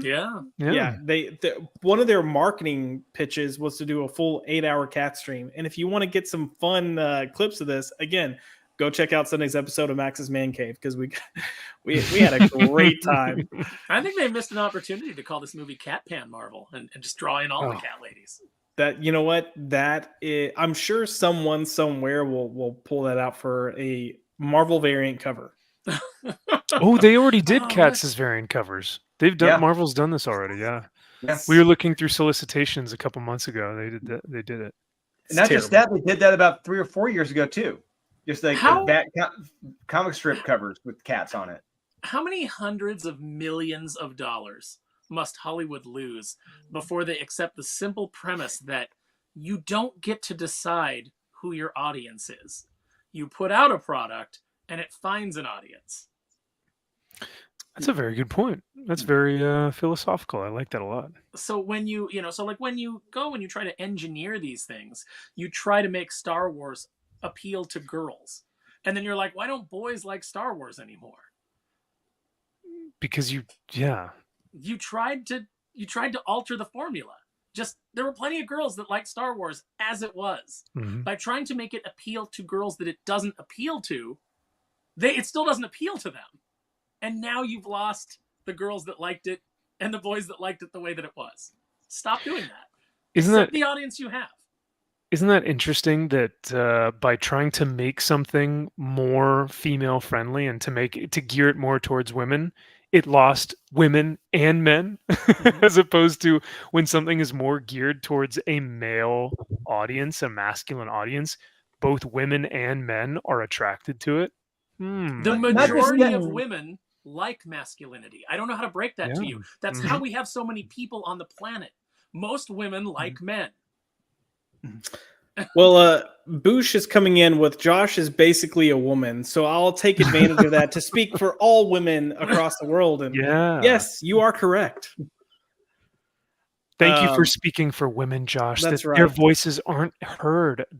But because you are a white male, you can speak for them. That's right, I can. And look, if we're being honest, nobody wants to hear what a woman has to say. I'm kidding. So we got Cope in the chat as well. Wait, the Marvels is going to be bad? Where do I buy my ticket? I got to see this to believe it. I guess so, yeah. Yeah, I think we all knew it was coming, but you still just kind of want to watch the train fact that wreck. they decided to put a song and dance number in there. Like, look, wait, what? There's like a 10-minute song and dance number apparently. Yes. It's Ghostbusters 2016, baby. Let's go. I never saw that, so I can't tell you if there's a song and dance routine in it. Just keep dancing. Freaking dancing. Just keep dancing. Yeah, it's just like, well, you don't have a Stop joke here. dancing. Just start dancing. It looks like they try to go with like a Bollywood type thing. And I don't know if they're trying to do because of Miss Marvel. But they did it in the show. You don't need it here. Like no, it's like on another planet. The whole planet communicates through, through dance. It's singing. Song and dance. It's like it's dumb. It's dumb. What are you guys doing? Like, who thought that was a good idea? Who did you think that was going to appeal to? I don't know. Bollywood fans? Apparently. Hey, look, ask Zach. Listen, India's got a lot of fans. Brie Larson can sing. I mean, no doubt there. Like, if you've seen Scott Pilgrim, she can sing. Yeah. That's like the best song. Her song is like the best song in that movie. Well, I mean, I think the thing with Brie Larson is her talent isn't necessarily the problem. And she just, that last marketing campaign that she had for Miss Marvel did not work in her favor. So no, they told her, they told her you need to get out there and you need to hammer this feminism thing, and I'm sure she had publicists in her ear telling her this is what you got to do, and she went out there and she did it, and and then now they've spent all this time trying to repair it. I don't think that she's probably unpleasant in real life. I imagine if you ran into Brie Larson somewhere and you're standing in line at the supermarket and Brie Larson's behind you buying baguettes or whatever. I don't know what she eats, but like, and you struck up a conversation with her, she's probably perfectly fine. She's you probably have a good time like having dinner with her. I don't know. I don't. That's like the thing. I don't hate the same way that all these people like decide. I mean, there's certain celebrities who just won't shut up. She kind of shut up. Yeah, she did. Yeah, she said the thing like where they're like, you're gonna play, you're gonna be back for Captain Marvel 3. She's like, I don't know. Does anybody want me to do it? Like I found that very human. I thought that was a moment of like honesty. She's like, I don't even know if I want to do it. Does anybody want me to? Like, what are we doing? Well, I think you're right. I think she is starting to realize like, man, this was not a good career decision for me to do. She's now kind of noticing like maybe this wasn't the best thing for my career. Whereas like the height of her stardom was like she did Room and she did Scott Pilgrim, and you really got to see her acting chops and her vocal performance. So it's like she's clearly talented, right? And then you put her in this film with a bad script and all this stupid agenda, and it's like, man, you take away her talent almost, which is sad. So of course she's probably bitter. Yeah, and, I mean, she's had, and that's the thing with Hollywood is, you have a lot of people blowing smoke up your ass, telling you what to say, telling you what to think, telling you what, you need to, what you need to be projecting out there. And, if sometimes you go with it and it's not what you should be doing. I'm sure she gets up every day now and she's like, oh, thank you, Lord, for Rachel Ziegler. Thank you so much. I am no longer like people are starting to forget that they hated me. Weird. I'm going to talk out the side of my mouth because I think it's cute. It's cute and quirky. I'm not going to be saved by the prince. She's dreaming of coming into her own power that her father told her it could be. Like when she's like, the leader that her father told her she could be. I'm like, oh, so a man had to tell her that she could be a leader? This movie's misogynist. Weird. That's a little weird. That's a little weird, isn't it, Rachel Ziegler? A little weird. A little weird. We've got Uber B-Man Endgame was the off-ramp for the audience, and the TV shows were the dilution of the brand, no longer top shelf entertainment. Yeah, we're going to kind of touch on that to a degree in a second. And then we got some people in the chat. So we've got Flaccid Phoenix in the house. Hello. What's up, sir? Nice to see you here. We've already kind of mentioned him. Boosh is here. Hey, Josh, MVP, and others. The others are Drew and Aaron, and they're awesome. You guys should look into them. They don't have channels, but you should look. Then we have Zach. Enough channels already. Like I don't need to do my own channel. Like putting stuff on my. I was reviewing comics for almost 3 years. Yeah. We've got Zach's in the house. Josh is the Triumph. I am a Triumph. I agree. And then Don is checking in. Zach's, are you resting your throat? Well, you know what? I gave Zach's the night off. How about that? But no, Zach's, I hope you're feeling better. I see you went and got a lung x-ray and a complimentary sex change. Congratulations. Oh, good. You're great, beautiful, congrats. and bold. Yeah. So we will be thinking of you when you have your what do they call it? The something vaginal discharge or whatever it is that Zach's just announced his sex change, and already he's been announced for 3 different comic titles at Marvel. Wow. Congratulations. Yeah. Oh, Lord. And then Boosh is coming in with if you don't like my politics, don't buy my book. And then Boosh says your terms are acceptable. Wait, what? Yeah. How many is she doing right now? How many comics is Kelly doing right now? Is she even doing anything? 0? Is she doing something independent? I don't know. I don't know. Yeah. It seems like they burned through like the Hollywood stuff that they were doing pretty quickly. Oh yeah. And then we also have Derpy Hoggington. Howdy, Josh, Max, Drew, and Aaron. Sorry I joined super late. Darn it. Face, red, droopy eyes. We're just glad you made it. Indeed. I don't want to end up getting caught up too long on this stuff, so I'm going to go ahead and pass on. This will just be kind of a quick note, but Disney did purchase Hulu. So moving into 2024, it's going to be a single streaming service. we'll see if it's a good idea. I mean, everything is pretty much saying that streaming is not the gangbuster moneymaker that they expected it to be. And I think the only thing that might make an exception for Hulu is the whole live TV aspect. But even that has competition with YouTube and other outlets. So we'll see. And Disney's just going to have to keep jacking that price. Like, they're going to price themselves out of the market. Absolutely. I mean, they're going to everything. Yeah, they're gonna, especially with Hulu coming in, they're gonna start pricing themselves in the Netflix range, and I just don't think they're competitive enough to do that. But one of the reasons they're doing this is to kind of help create a basis for quote unquote mature content that they can have housed on the streaming service and not just have these weird one-offs that are just lingering there. So we'll see. But Hulu's already kind of lost a lot of what makes it special. Like, they're losing FX. It's going to be interesting to see how it unfolds, but I don't think it's a winning strategy. I don't think it's going to be what they expected it to be. We need to get back to the point where a lot of these just die off, and it goes back to Netflix just having everything. That was where people were comfortable, and then everybody got greedy and started. We can all, like, I saw something the other day, like, for MGM Plus, and I was like, MGM has its own subscription service. What the hell is on that? Like, I don't even know. Like, Apple TV. You know what? I watch Tubi, Disney and I love Plus, everything Hulu. on Tubi right now. It's all free.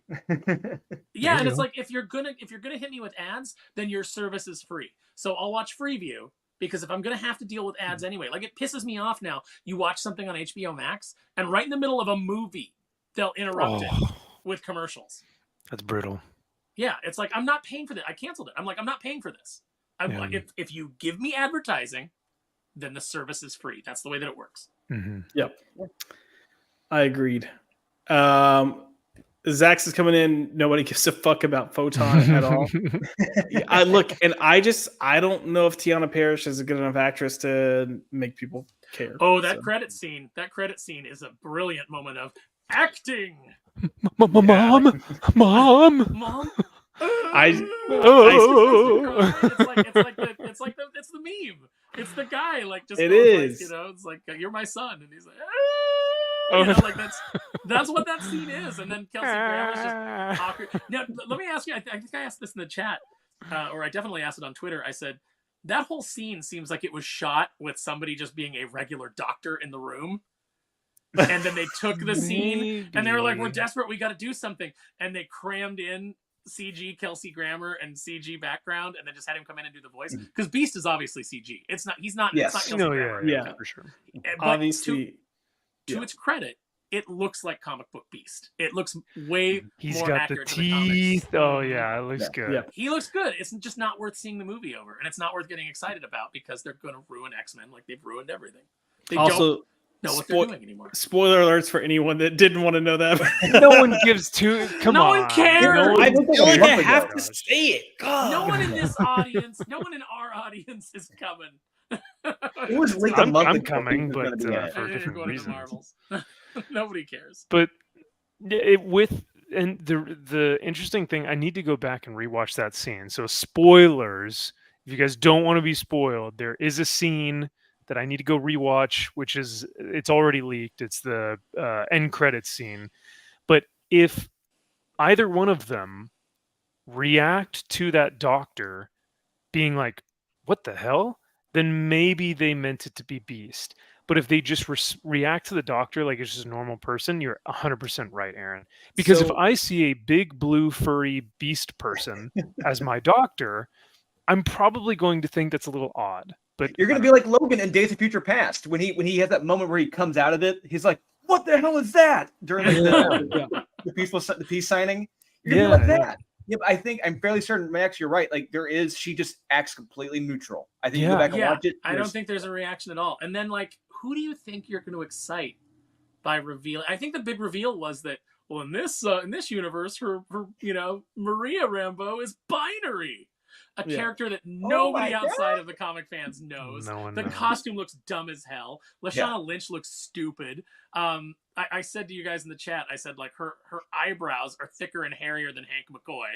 Like, what is going on? Like, and she has zero charisma in any of this stuff. Zero. And what normie fan is going to go into the Marvels and go, "Oh my God, it's Hank McCoy, it's the Beast, and he's got his lab coat on. He looks like comic accurate and everything." Everyone's gonna be like, "Who's the blue furry fuck?" Like no one's gonna know. People are gonna know it's Beast. Just mostly from the animated series, they're gonna know. Maybe, but that's a stretch. Yeah, but with this audience, they should have given him the cat face. The cat face. Why not? From the Fox films, kitty, Oh, it's a big kitty. It's a big blue kitty. That's what. It'll get all the furries. Yeah, all the furries will get on board with Kelsey Grammer. Oh God. Yeah. Look, I'm sure there are people that are going to get excited to see it because they're ready for X-Men. But I thought the scene was just. There's people that are excited to see things that they recognize, so that they can. Of course. When they see it. Jingle those keys. I clapped because I knew what it was. Remember X-Men? I got that joke. Look, I understand if you go to see this, you go to see Star Wars Episode 1, and there hasn't been a movie in almost 20 years, and R2-D2 comes on the screen, and you go, "Oh man, R2-D2, I love that." Like my friend leaned over to me and she said to me, "I love that little trash can." And I was like, "Yeah, it's like there he is."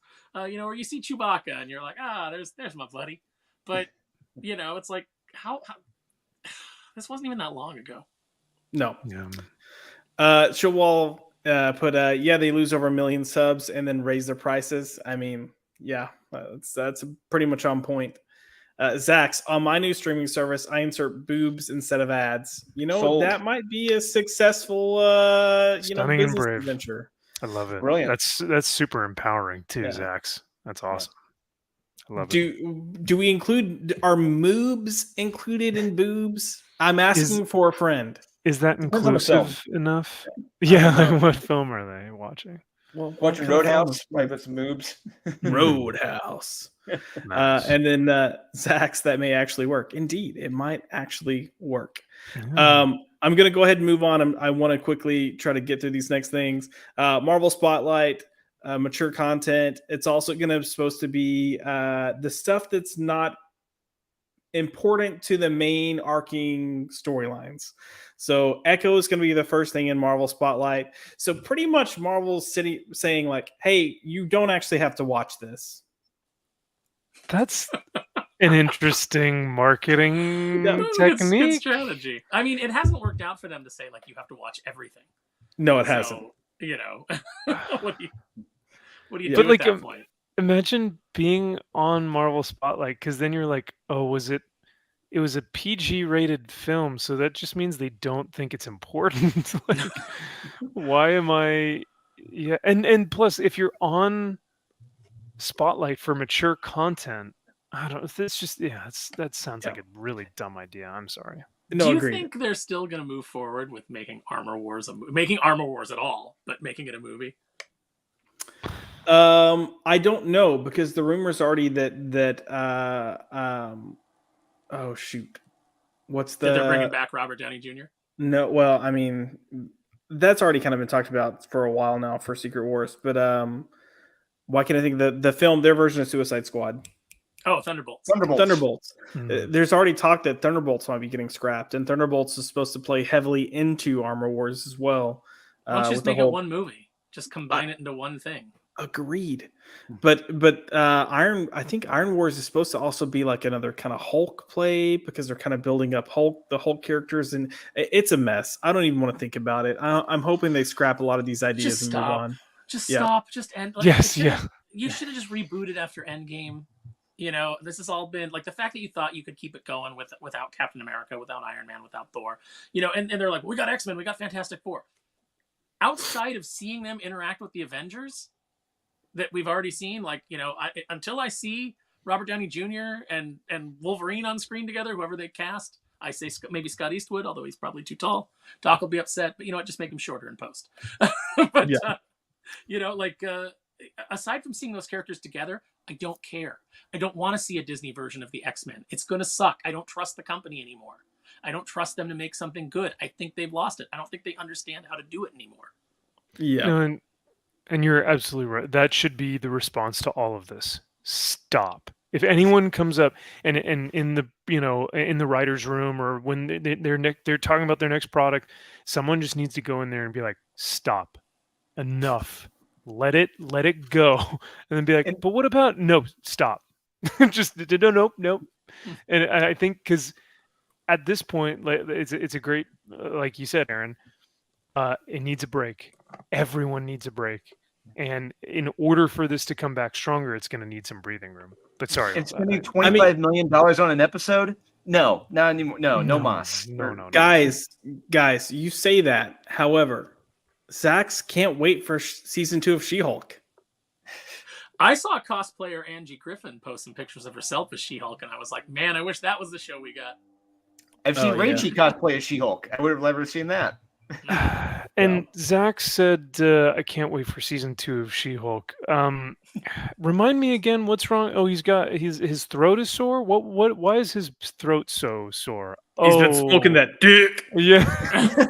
from gargling Kevin Feige's hairy beanbag. No wonder he wants season 2 of She-Hulk. I mean, maybe he just likes train wrecks. He's just sitting there like, yep, this is awful, and I'm loving it. Maybe. I don't think so. Yeah. I think he likes the meat pull too much. I just love the idea that people went in going, hey, we're not competent enough to make a show. So what should we do? Let's just insult the audience. Pretty much. Let's just make a terrible show, and the villain will be the audience. Yeah, because we couldn't make a good show. Let's just make the villain the audience, and we'll come up with the things that they'll say about us, and we'll like pretend that, because I think what did they say? They were like, oh yeah, we took actual tweets from actual, like. We already knew what they were going to say. What they were going to say about us. Yeah. Okay, well, you could have made a good show, and then none of those things would have applied. If you already knew the things, why did you lean in and do all the terrible things that you knew that they were going to point out? So pathetic. So pathetic. It's so ridiculous. I was waiting for just it's like the characters on screen and they're like, blah blah blah, and we're up against the worst villain of all, and that villain is you. Yeah. And the show just ends. Petty, lazy, and stupid. Jesus. Yeah. Shieldwall says they need to bring back that frog dude and the drunk party chick from season 1. They were the best parts of the show. Agreed. What? Oh, yeah. My name is Madison with 2 eyes or 2 Y's and 1 N, and it's not where you think. Oh my god. She actually was the best part. I like Wonger. Oh my god. Wong, Because what do you like to drink? That character exists. Oh, yes, of course. Yeah. So look, the best thing about that character is I watched that episode, and it was by far the most entertaining character on that show. But there's a YouTube channel called Phase Zero, and they did an interview with that actress, and that actress was not acting. I'm just gonna put it that way. Oh, wow. She was dumb as fucking dirt, and just like, oh my god. So you're like, art imitates life. I love it. Mark McGrath said Marvel should just put What If in front of all the Phase 4 movie titles and take a mulligan. I mean, that's not a bad idea. But well, have you heard the rumor about like they're trying to figure out like, well, maybe this timeline is the Hulk snap, and maybe Tony Snap's timeline is different, and we can just pawn all this stuff off on like. I think this is something that's been rumored. It's just one of those rumors that gets out there. I don't know, but it's like just kind of like the brainstorming of how they undo some of this terrible shit. Because you don't want to be in a Star Wars situation where everything is moving towards those shit prequels or those shit sequels. Yeah. You don't want to be stuck in that situation. So even if you came back and you were able to fix the Marvel universe at that point, She-Hulk still exists. Multiverse of Madness still exists. Thor: Love and Thunder, Ant-Man, all those things still happened. So the idea is, well, with all these branching timelines, what if we said that Phase 4 and Phase 5 was, was one timeline that branched off from Hulk's snap, but Tony's snap is like a whole new, like, you're never going to get normies to be able to wrap their head around that. Oh. They already don't give a shit about the multiverse. Oh yeah, no, they've already given an official. So you have timelines, which Loki is dealing with, and you have universes, which are completely separate. And even Oh, sorry. Go ahead. I was going to say, they even gave a distinct description of, if you're watching Loki at the end of season 1, when you see that the, whatever they call the main timeline, is falling apart, you're going to see other areas that look like tree universes. They're different universes with their own timelines branching. It's way too convoluted, but you're going to have Secret Wars. They're going to like pull shit together and then new universe and yada, yada, yada. I can't imagine caring at this point. Like, yeah, no. They've already got a mess with Kang. Yep. It's hard for people to invest in a villain who it's like, well, he gets beat by ants. He gets beat by Sylvie. But don't worry, there's a million more of them. It's like, who gives a shit? And one of them talks like this. One of them speaks haltingly. When we talk about time, by the way, Kang was sold on this idea that like Jonathan Majors is just like this amazing actor. I liked him well enough in like Cthulhu Country, at least the beginning of that show before it fell apart. I liked him well enough, but nothing I've seen Lovecraft? him do. Yeah, Lovecraft Country, yes. Yeah. Nothing I've seen him do in the Marvel Universe has made me think he's this great actor. Well, he went to clown school. Come on, man. he's a clown. Yeah, so did most of the writers went to clown college. Yeah. No, you're right though. The normies won't eat this stuff up anymore. They're done with the multiverses and the timelines, because you like you're saying, in the original Doctor Strange film, you have what's her name, the woman basically talking to Doctor Strange and introducing him into these timelines or whatever. Oh, the ancient one. Venezuela Ramirez. Is that her name? Oh, sorry. Tilda Swinton? But no, Thomas, the first one. Tilda Swinton. The ancient Tilda Swinton, yes, yeah. And I think she introduces either to Hulk or Doctor Strange like all these different timelines, and she shows him that it can split. And that was like the first real introduction. And even she said in that film, even the Sorcerer Supreme like doesn't really understand the multiverse all that well. And then you go into this Loki thing, and all these people are like, "Oh yeah, we totally understand it, and this is what happens, and here's how," and just completely. And nobody knows about it because there's only one sacred timeline, and you're like, "Well, then how's the ancient one?" How is the ancient one describing the multiverse? And then you go to, and then it's just the Shield problem all over again. It's like you've made it so convoluted that the people that are writing your stupid films don't even know your stupid universe that you've put together. They're not building on a foundation. They're just out there writing shit. Well, anybody can just like write a script. But when you're trying to do this big shared universe and make everything matter and reflect back on the things that have happened and build on these foundations, you have to actually know what the foundations are. And that's why the best thing for the MCU to do is not to try and say, well, not try to explain it. All they have to do is just say, Phase 4 and 5, it's not canon. Never happened. You guys enjoy those if you want to. Watch them if you want to. Never happened. Everything after Endgame is a wash. It's not canon. They were fun films while we made them. At least this is what Marvel will say, right? We won't think this, but they'll say, yeah, they were fun films and we enjoyed making them and we think they're really great, but they have no bearing on what we're going to do next. And then you just pick up where you left off after Endgame, and that's where you started. But it would have to be an official statement from Feige, because people deem him as a god now, so he would have to come onto a stage somewhere and say, I think the bloom's off. Bloom's off that rose. Yeah, I think so. Okay, all right.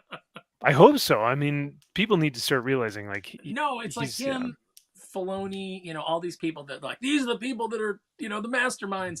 And then, you start to find out that, there's a lot of ingredients that go into the soup. You had James Gunn's roadmap. You had the Russo brothers directing. You had some real powerhouse talent there that was hammering this all out into shape. So all the good stuff that we got was really more from them. It's like when you watch the Batman animated series and people go, Bruce Timm should be in charge of the DC movie universe. And you go, Paul Dini should be in charge. Yeah. You look at what Bruce Timm has done without Paul Dini, and it ain't good. No. It's like people are like, oh, Filoni, and it's like, you look what Filoni does without Favreau, not good. You look what Filoni doesn't have George, not good.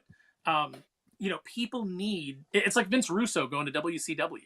And they were like, oh, he's going to, he was the guy that was, made the Attitude Era successful. No, he had a lot of dumb ideas. And you had to go through the creative process to get something on the other side that worked. When left to his own devices without those filters, awful. Some of the worst television, wrestling content ever produced. Just terrible. Yep. So a couple of the comments here. Bounce Off says, someone says multiverse, I peace out. I'm kind of starting to feel you. No. Dempsey says, that's either Scott or Georgia Ball. Oh, gotcha. So yeah, Bounce Off. They have their own channel. Go check it out, guys. Oh, heck yeah. Nice. Dempsey, Franklin Richards, I'm telling you, as a way to fix this and just start fresh. Yes, I agree. Dr. Manhattan. Dr. Manhattan messed everything up, just like he just snaps and just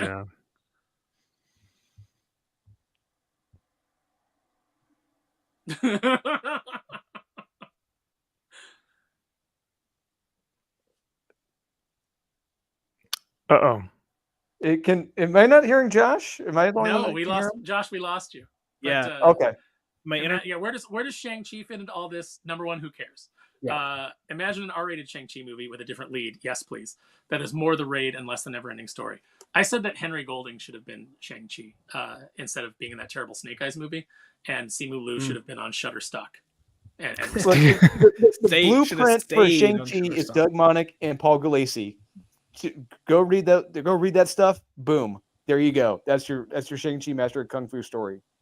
Yeah, which it was like the movie started to tease that it was going to go that route, and then it just didn't. And I was like, at least with the father-son storyline. And then Shieldwa, I knew Loki was going to suck the second the body positivity time cop chick knocked him out like a little bitch. Yeah. And ironically, the Infinity Stones paperweights. It's like, fuck that. I can't believe that shit. I'm still pissed off about that. I will stand by the fact that season 2 is fixing a lot of the problems of season 1, and it's got really good writing for season 2. So yeah, that pie. Yeah, they're all about that pie. There's one scene where they eat pie, and it works in context of the episode. But no, the way they play with time in this season 2 is really freaking good, and it's like fast paced, it's exciting, and Loki's not a little bitch the entire season. Like he's using his powers and doing stuff. So it's a nice return to stuff. But look, it's getting late. Typically we're ending right now, but the whole point of this show is supposed to be to discuss comics. We're gonna skip, and we're gonna quickly go through. What, you're sad that we're skipping Echo? No, I was saying thank God, because I didn't want to watch it. So thank you. Oh. Sorry. No, you're fine. But we were supposed to do the top 5 comics, and both of these yahoos, Drew and Max, gave me 6 comics. It's an honorable mention. Yes. Okay, fine. It's an honorable mention. Yes. Anyways, we're gonna kind of run through these comics because the tonight's show is supposed to be dedicated to this. But I don't want to keep Drew too late because I know it's later for him than anyone else. But we're gonna kick off, and we're gonna go through our top comics for October, starting with number 6. And look, do Drew and Max have a hive mind? Are they very similar in what they pick? Are we gonna see a lot of the same things? Maybe. Is it because they need to branch out and get, make some new friends with different tastes? Maybe. Or is it that comics just suck, so trying to find a couple of good comics is really hard to do? I think that's the ding, ding, ding, ding, ding. Yeah. Actually, Max, George says that you wanted Echo, so let's go back and let's talk about. Uh-oh. No, please. Wakanda Forever all over again. It's the greatest ever. Don't you dare. No, I'm kidding. It's not the greatest ever. But comics. So we're gonna start off, I believe, with Drew's pick for number 6. So we have Batman Superman World's Finest, number 20. Drew, give us a little rundown of this and why you like it. May I say that it's insanity? This is your honorable mention. It's not in your top 5. Come on. When you see when you see what's in my top 5, and you look at what's in the top 5 for October, it's like, okay. Much gooder stuff, as yes. One might say. Much gooder stuff. Okay. Yes. This was a return of Dan Mora after 2 issues. We get reintroduced to the Kingdom Come era from Mark Waid, who wrote the original Kingdom Come, and we learn some revelations about the universe. Like, they've never heard of the multiverse before. we have Dan Mora drawing the Kingdom Come characters. You have introducing us to the Flash, and we see what happened to Boy Thunder in this universe. And there's a nice little twist with him toward the end. And we see these characters these younger versions learn what this happened in this universe. They're introduced to the graves of all that died, everyone that died in the massive final issue of Kingdom Come. Spoiler alert. But it was great seeing Dan Mora illustrate all these characters, and I can't wait for him to illustrate even more of them in the subsequent issues. It was great learning some of these new revelations about this universe, and I can't wait to see where it goes to next. Agreed. I thought this was a lot of fun, and I'm going to keep it at that because Max may or may not have this somewhere on his list. For the sake of time, would you like me to talk about it now as well? Sure. I mean, it's going to take the same amount of time. Yeah, I mean, I'll just say I love how Superman is written here. I love how he's illustrated. I love how he's written because he's talking to Batman, and the both of them are having a conversation about the Boy Thunder, and they're Superman is telling Batman, I cannot let this on my watch. I cannot let him go. I made a promise to him. Just stuff like that, where it's like you're really getting to the core of who Superman is, and I love that a lot.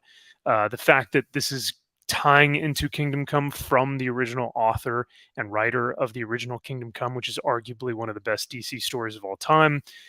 It's brilliant. Dan Mora could not be more on his, he's the best we've ever seen him in this world's finest stuff, and he just keeps getting better with each issue. Yeah, it's good work indeed. Yeah. Dan Morris, just he's going to end up becoming just a huge legend in comics, and I can't wait to see what the rest of his career looks like. Yeah. At one point, he was doing 3 books at once. He was doing this, he was doing Shazam, and he was doing the Power Rangers TMNT series at the same time. Mm-hmm. Yep. Dan Mora, discovered by my friend Darren Bennett, who nice. Really? Runs And World Design. Yeah, he did his book Quixote, and Darren was working for Boom, and Boom saw Quixote and then sniped him out from under him, and now DC. Now he's working at DC, and he's like one of the best artists working today. He's absolutely incredible. Absolutely. Yep. Agreed. Max, we're going to move on to your honorable mention for the month of October, and it's Silver Surfer Rebirth #2.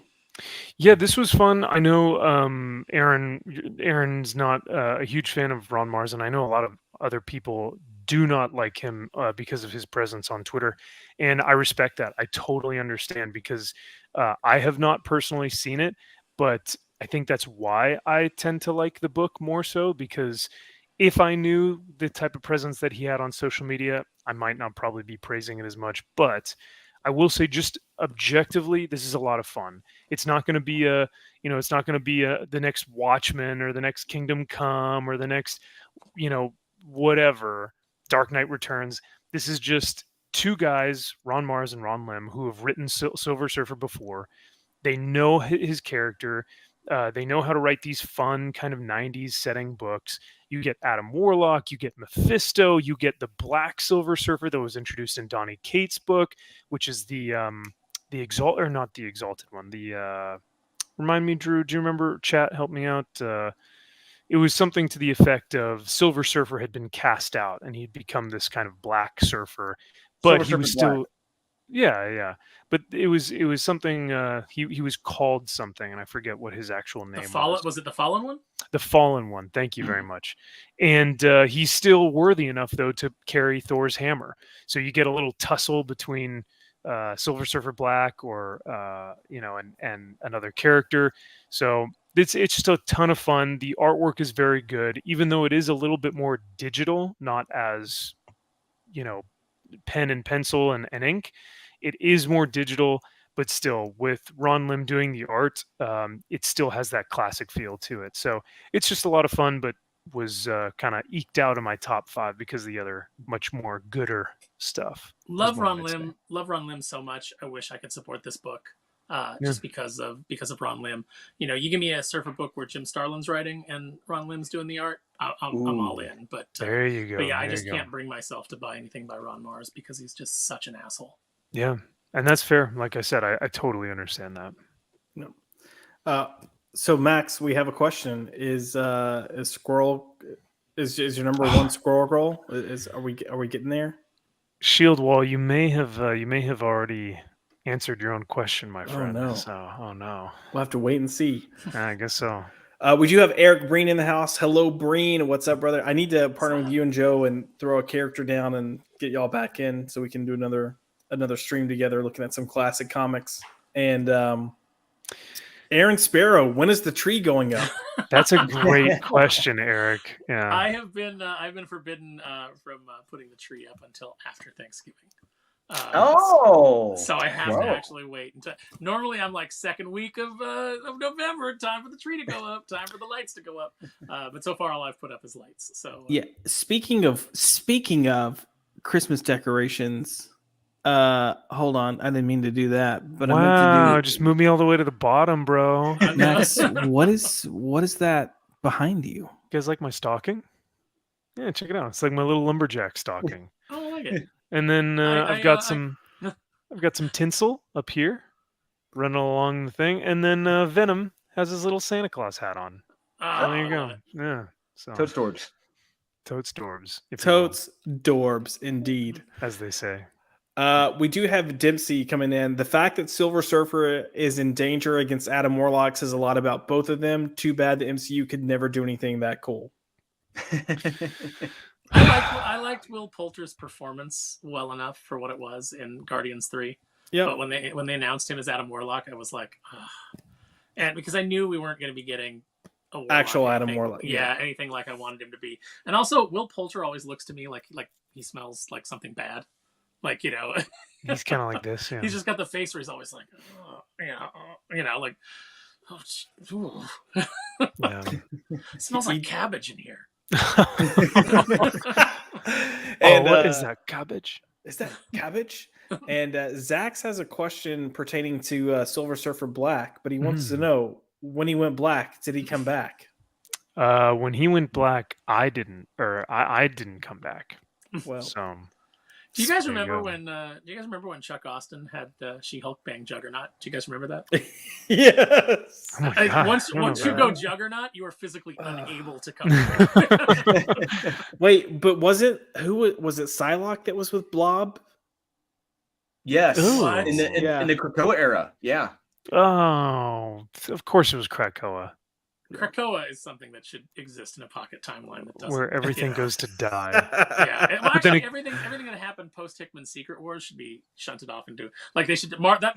If I was walking into Marvel, that would be my reboot. I'd be like, everything that happened after Hickman's Secret Wars, Pocket Universe wasn't the real timeline. Big boys need love too, guys. Gross. Shieldwall, that is the civilized way of doing things if you celebrate Thanksgiving. So referring to Max's decorations there. Who looks better? Putting the tree up till after Thanksgiving. Which one looks better? I'm not sure. Shut up. I like current Max. Yeah, me too. I don't like the hat. Get the hat off of this one. I don't like this backwards ball cap Kevin Smith shit going on. At least I'm not wearing like a size 4XL and jean shorts that go down to my ankles. Oh, God. And then you're putting on that wine-colored blazer. With a hockey jersey. It's like, what is happening? It's his signature look, man. Yeah. Sure. Dempsey had a question. So Silver Surfer Black was when Norrin Rad fell into the black hole and went back in time to fight the symbiote god, correct? I would have to reread that series, but I believe that is how he came to be, yes. I just remember him being beautifully and very well done in the in Donny Cates's Thanos series. That was really I really enjoyed that series a lot. So But yeah, he said if it was, the artwork was off the wall. I remember one of the guys that I worked with at Batman News was reading it as it was coming out and loved it. But Brian and that Silver Surfer Black series is very cool. It's like you're on shrooms. Very cool. But it's very psychedelic. Lots of it looks like Mobius. Yeah, nice. And that guy, he did doing that Doctor Strange series not too long after that, which was Justice. Yeah, that's right. Yep. That's right. All right, you guys ready for number 5? Do it. We've got The Sacrificers #3, written by Rick Remender, art by Max Fiumara and Dave McCaig on colors. So both of you ended up dropping this in for your #5 selection. Go ahead and tell me a little bit of, Well, let me say good night before you guys jump into it. Let me say good night. I still got like 20 more things to paint before I get up at 5 a.m. to jump on a plane. Oh my goodness! While I've been on this live stream, I've had 2 people like text me and say like, "You said you were traveling to Jersey today, you liar! I see you're in your apartment on a live stream." Oh. And I'm like, and apparently I did say that I was I meant to tell people that I was prepping to travel to Jersey, but apparently just in my quick texting, I told at least 2 or 3 people that like I'm traveling to Jersey today. So caught you red-handed. There you go, guys. Thanks everybody in the chat. Fun to do a Wednesday night stream when we can have Max on. Yeah. Thanks for having me. And I will talk to you guys later. Good night, Aaron. See you, man. Real quick before you guys start talking about this, I just got to pull up this comment because Mark put the Blob. Imagine the size of her Krakoa now. You know what? You don't have to worry about that because she couldn't find it to do anything. Oh, yeah. You'd have to pull back the fat rolls on that bad boy. Yeah. All right. So Sacrificers #3. Why'd this make your top 5, guys? You can start, Drew, because I think you had sent in, I think, my opinion, every issue has been great. Like issue 4 is kind of like the weakest one in my opinion, at one after this. But this was the one where we saw the twist. I kind of saw it coming at the end of issue 2. I was kind of predicting like a Willy Wonka type twist with this issue 3, and you kind of get that at the end, where it's like you get everything appears happy, fun, go like they're celebrating, they're having fun, they're eating all this good food, drinking all these good drinks, everything looks great. But then when we get to the end, things take a dark little twist, and it comes pretty quick. I didn't expect it to happen so soon in issue 3, but it's really good because Rick Remender, he really does lull you into a sense of comfort throughout the whole issue, and then he pulls the rug right out from under you. This was a terrific issue, and probably, in my opinion, I think the best issue so far. I would agree with you on that. I do think it is the best issue out of the 4 that have come out. I think it's on issue 4 right now. Yep. This was actually where Kyle noped out. So this was the issue that he liked issue 1 and 2, and then this was actually his first issue where he was like, I'm out. So take that for what you will. Yeah, but it's Kyle. Then it's Kyle, and that's what I'm saying. He loves Jim Lee. Come on. Let's be real. But yes, no, this was creepy. It was the artwork in this series has been fantastic. It is so unique. Every pencil and ink, every brushstroke of this guy is incredible. Max Fiumara. That tracks. He's got my name, or I've got his name, either way. But I've loved the world that Rick Remender has built here, because it's not just characters; it's an entire world that he's built behind each one of these characters. You have a lot of motivations from the gods that why they want this type of elixir, but like Drew was saying earlier, throughout the book, you kind of have a little bit of this uneasy feeling. It's happy and rainbows and sunshine and blah blah, but right at the end there, you see this horrific imagery, and you realize what's actually going on behind the scenes, and it is horrifying, but also very, very well done and very well told. So I think that issue 3 is by far the best out of the 4 so far. Yeah, I'm going to agree with the way the story's getting told, and I think it's just executed incredibly well. And Rick Remender is one of those writers that can deliver that.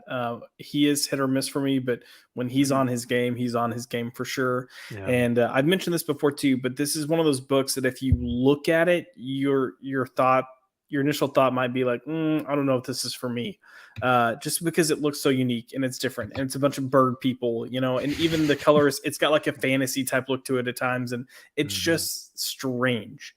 But the storytelling is so incredibly good that if that was your thoughts looking at this book, and that's why I didn't pick it up, you're doing yourself a disservice, and you should definitely check it out and read it. And don't listen to Kyle. No. No. It's the reason why hashtag Shut Up Kyle exists. Shut up, Kyle. Shut up, Kyle. Shut up, Kyle. And we've also upgraded to include hashtag Fuck you, Kyle. Yeah. Oh yeah, that's another good one. Yeah. More recently, yeah. Yes. More As recently, as his takes get worse, we pull out the yeah. fuck you, Kyle. Yeah. Absolutely. It's a shame that he's not in the comments right now. Makes me sad. Bummer. But yeah, definitely a good pick here, and I agree with you guys. And I also agree that the fourth issue kind of dropped a little bit. But number 4 for the month of October, is it another one where we're matching? It is. We got Big Game number 4, written by Mark Miller, art by Pepe Larraz. Pepe Larraz. Even though it's probably like more Hispanic, we're just saying it like it's Italian. Oh, yeah, probably. Who knows? I don't know. Look, if he happened to watch this, he'd be like, these motherfuckers. Well, Pepe, your art is beautiful. At least Agreed. that's something. So, all right, you guys take it away. Big Game number 4. This one. I mean, it picks up. What? No, I was just laughing because of the pause. Go ahead. Okay, sorry. Yeah, this one picks up with a Hit Girl, and this she's back in the past, and we're reintroduced to yet another title, another group of characters that Mark Miller created 15 years ago. I keep keep rediscovering all these different titles and characters that he created that just kind of sat there. Nothing happened with them. And it's like, oh my God, I completely forgot about this universe, these group of people. Mm-hmm. And so this person on this throne, he discovers Hit Girl and where she comes from. And let's just say he's not too happy with what he discovers, where she comes from. Yeah. And on top of that, we go back to the present and we find out, we see that, what's his name? Kick-Ass. He missed the boat. He missed the boat to go be a hero. And that may or may not have been a good thing for him, because what happens to the people on that boat? It's not too good. And let's just say it ends on a massive cliffhanger. And this was just fun once again, through and through. This is, in my opinion, this is the event of the year, Big Game. Mm-hmm. And every issue has been a banger. Agreed. And I'll just, before Max jumps in, I'll tag on that it's the event of the year. And part of the reason it's the event of the year is, you're getting all these characters coming back, but you've had some recent buildup with stories too, of just kind of reminding you of certain characters that I think only helped enhance this story and I guess the momentum that it has. But Max, go ahead, brother. Yeah, no, I for me, this was a very defining issue, because we're left on a cliffhanger, and the final issue comes out this month. So issue 5 comes out this month, and you finish issue 4 and you're like, how the hell is he going to finish this thing? Because you have so many questions that are left unanswered. You're wondering how this new villain who's been introduced, this king on his throne, how he's going to play into this whole grand scheme of things with the villains that are on Earth. This is truly something that you can tell Mark has put a lot of passion, thought, and time into, and you can feel that on every single page. His script is super tight and very, very clean. Everything flows together, and you get a scene in this book where Drew is talking about where all the superheroes are together, and you get a villain who comes onto the page, and it may be one of the coolest panels of the year. To me, it made me drop the book, because I knew exactly what was going to happen afterwards, and it just proves that the talent and the time and the passion that has been put into these characters just continually flows out of these panels, and you have a visceral reaction because you know the writing so well at this point. I'm very, very intrigued to see what happens though for issue 5, because it's a toss up. We're gonna have to hang in there, but I'm very excited, and Mark is doing something very unique here. Yep. And thankfully we have a double-sized issue to try to wrap things up, because 70 something pages, I think. Yeah. So yeah. We'll see. Yeah. Almost 3 times. Yeah, we need Yeah, it. We that's need true. it. Yeah. We absolutely need it. So We're gonna move on to number 3 for the month of October. Did we deviate with number 3? That is the question. Let's see. Oh, we did. So this is where Max put Batman Superman World's Finest, number 20. He already kind of mentioned why he liked this. Because I like the way they write Superman. Okay, thanks, Max. Great critique of why this is awesome. Superman save people. He like people. He saved them. I'm glad you have elevated from I like turtles to I like Superman. I like Superman. He had the symbol and S, and the S means Superman. Superman. But yeah, so you gave us your rundown on this. I do want to bounce over to Drew's number. Wait, why is Drew wrong for not having this as number 3? Even though I really do like Drew's number 3, I think that this, for me, I've always been more into the superhero genre. I think these books speak to me more. Whereas Drew's number 3 is a beautifully well done comic book. It's well written, well illustrated. It's very, very dark. But for me, I think this is what I expect when I see a comic book. And these characters are written so well to how they have always been written that it feels like I'm hanging out with old friends again. Nice. So that's kind of why I have this higher on my list. But I guess I understand why Drew has this as his number 3. But before we get to Drew's number 3, Nosferatu said, "Could MVP review Industrial Society and its future for me? We'll make it happen." Industrial Society? What's that? Knowing Nos, there's no telling. But Drew, coming in at your number 3, we've got Ice Cream Man number 37, written by W. Maxwell Prince, with art by Chris O'Halloran and Martin Moraza. And one thing I want real quick overview of the Ice Cream Man, the series as a whole.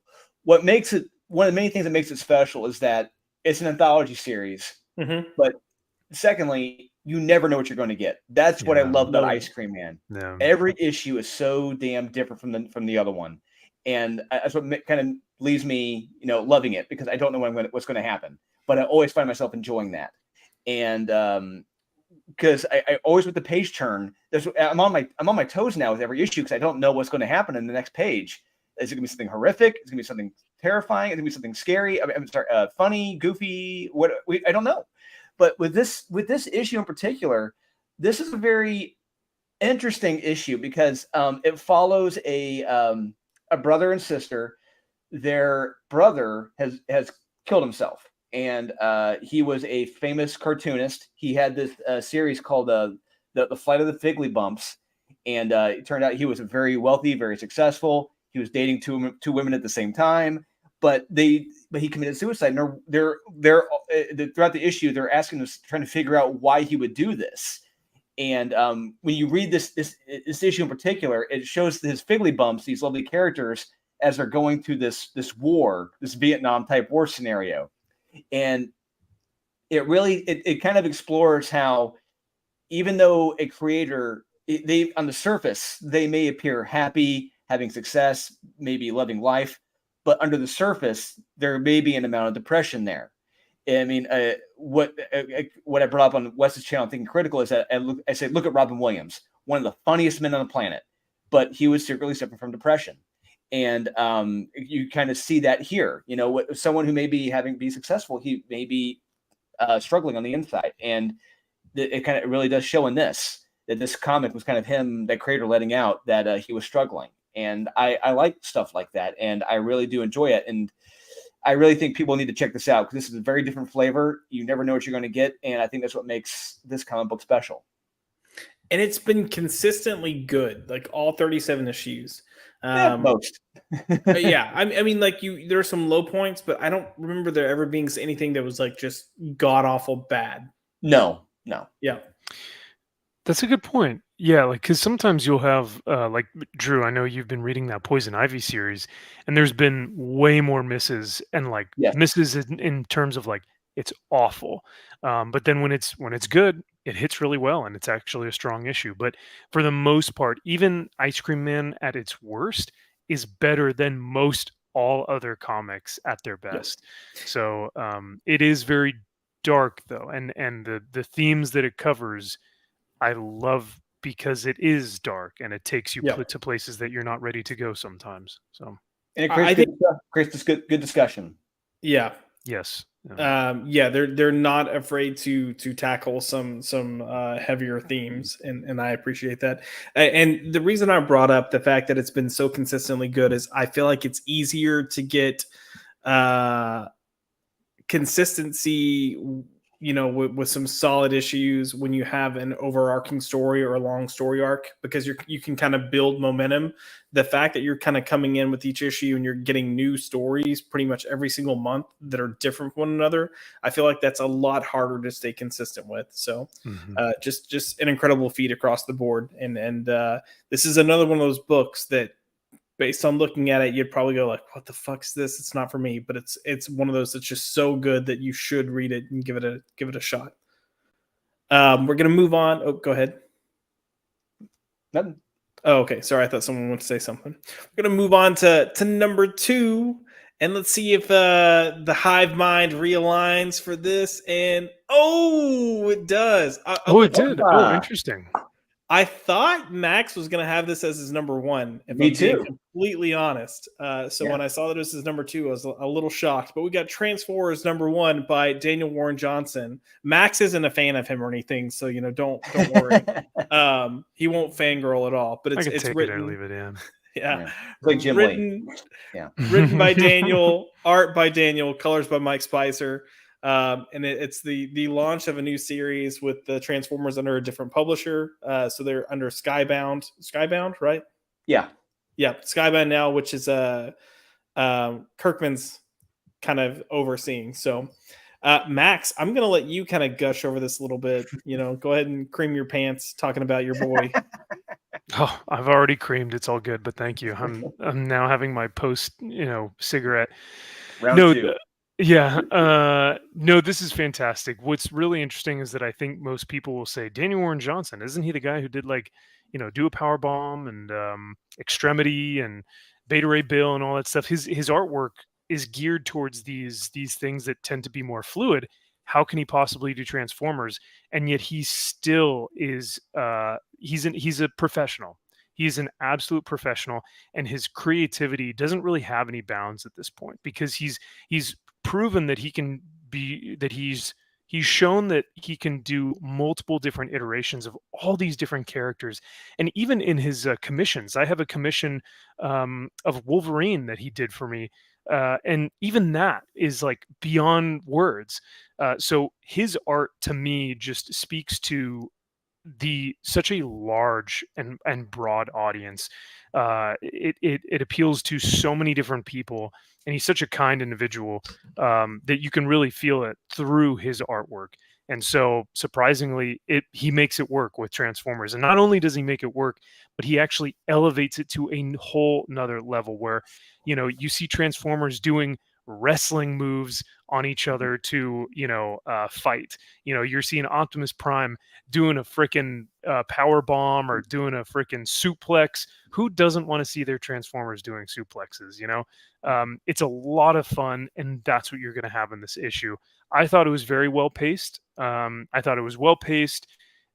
it may be a straightforward story, that's fine. I don't need a Dark Knight Returns or a Watchmen for my Transformers book, right? We just need something classic. We need something fun. We need something action packed, and I think that's what Daniel Warren Johnson is doing with issue 1. Yeah, I definitely think with certain things and certain times, you need to go back to the basics and just get the basics right first before you delve into anything else. And I thought this did that really well. But there's still, even though it's kind of like straightforward, there's still a good amount of heart in it. Yes. And I think that works in its favor as well. And it's just badass art. So, Drew, what do you have to say about Transformers number 1? Yeah, I completely agree with what Max said. And piggyback at one of the final things he said. Yeah, IDW, before Transformers went to Skybound, they tried a Dark Knight Returns / Last Ronin approach. It's called like the Last Autobot or whatever. It was fucking terrible. It was garbage. They also had Transformers as well. Yes, so yeah. Yep. And but this issue 1, like you said, it's a back to basics approach, a reintroduction to the Transformers if you're brand new to them, because hey, not everyone grew up with the Transformers back in the day like I did, or Josh did, or Max did. So reintroduction for a new audience. Learn about get a brief glimpses about Cybertron, Decepticons, and Autobots. But I mean, you're here for the spectacle that is Daniel Warren Johnson's art, and it is fantastic. Seeing Optimus Prime transform into a truck, doing the rollout. I love it. Brought me back to being a kid again. And there was what's his name, Richard Meyer. He said quote that Daniel Warren Johnson was bored. He looked bored drawing this comic, and I call horse shit on that. I do not see boredom in any panel at all. Now, frustrated, absolutely. Daniel Warren Johnson said he was frustrated doing this because he had to go through Hasbro. He had to go through several drafts on several pages, which can be frustrating for an artist. So yeah, I do see that, but boredom, hell no. That's bullshit. This is absolute love right here. He's loved the Transformers, and it shows in every panel. And issue 2 is just as good. I read it the other day, the whole issue. Really enjoyed it, and I can't wait for issue 3. There is something special here, and I really truly hope Robert Kirkman knows what he's doing with Duke and the G.I. Joe as well, because this is Transformers is where it's at right now. This is how you do it for a toy property. Yeah, indeed. And that, ladies and gentlemen, is going to bring us to number 1. What is number 1? What is number 1? Is it Squirrel Girl? No, I don't think we've got any Squirrel Girl comics coming out currently. But could it be Alan Scott Green Lantern? Could it be Tom King Wonder Woman number 2? Hellfire Gala? Hawk Girl number 4? Hawk Girl number 4. Hellfire Gala. Dyke Goose. Birds of Prey. Fire and Ice number 1. Yeah. Fire and Ice number 1. I think it's probably one of those. And if it's not, I'm gonna be pissed because you're nothing but a bunch of fucking bigots. Yeah. So that's let's true. see. Yeah. Oh, you fucking bigots. Hey. Damn it. It is the most masculine thing you could have asked for. Damn it. Yeah, the most masculine thing, a half-naked man on a cover. Oh, yeah. The most oppressive, masculine. Oh, gross. Side note, I there's a TikTok that I saw of this guy, and he was like, if you think about it, guys working out, pretty gay. It's kind of gay because we don't work out so women can appreciate it. I mean, sure, we do. We want to look good. But he's like, they're not going to notice all of our veins. They're not going to notice these specific muscle groups. But another dude, they're going to notice. And they're going to love it. Oh, yeah. Gay. Oh, it's gay as hell, and I love it. Conan the Barbarian number 4. Max or Drew, take it away.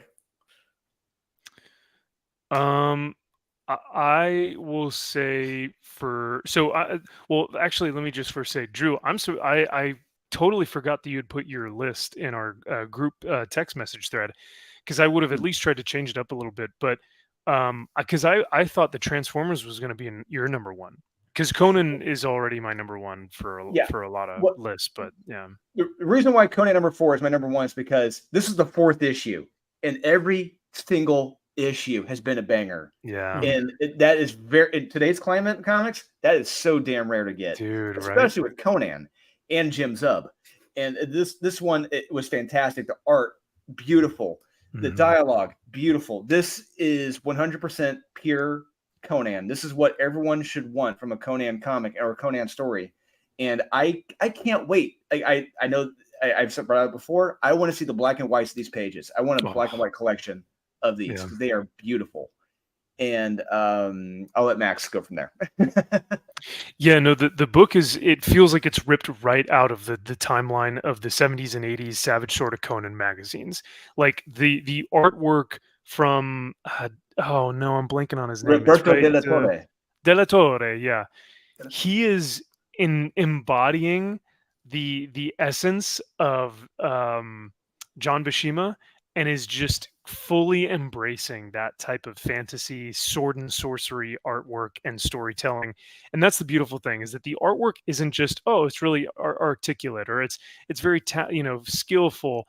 It tells a story. Comics is a visual medium, and so even if you got rid of all of the text, you could still figure out what's going on just based off of the art, based off of the paneling, and everything in this is very old school. The panels are very old school. How the story is being told, Jim Zub does a very great job of his dialogue, which seems to be more ancient. It seems to be more old school, which I really, really appreciate. Lots of doths and thous and stuff like that. It's awesome.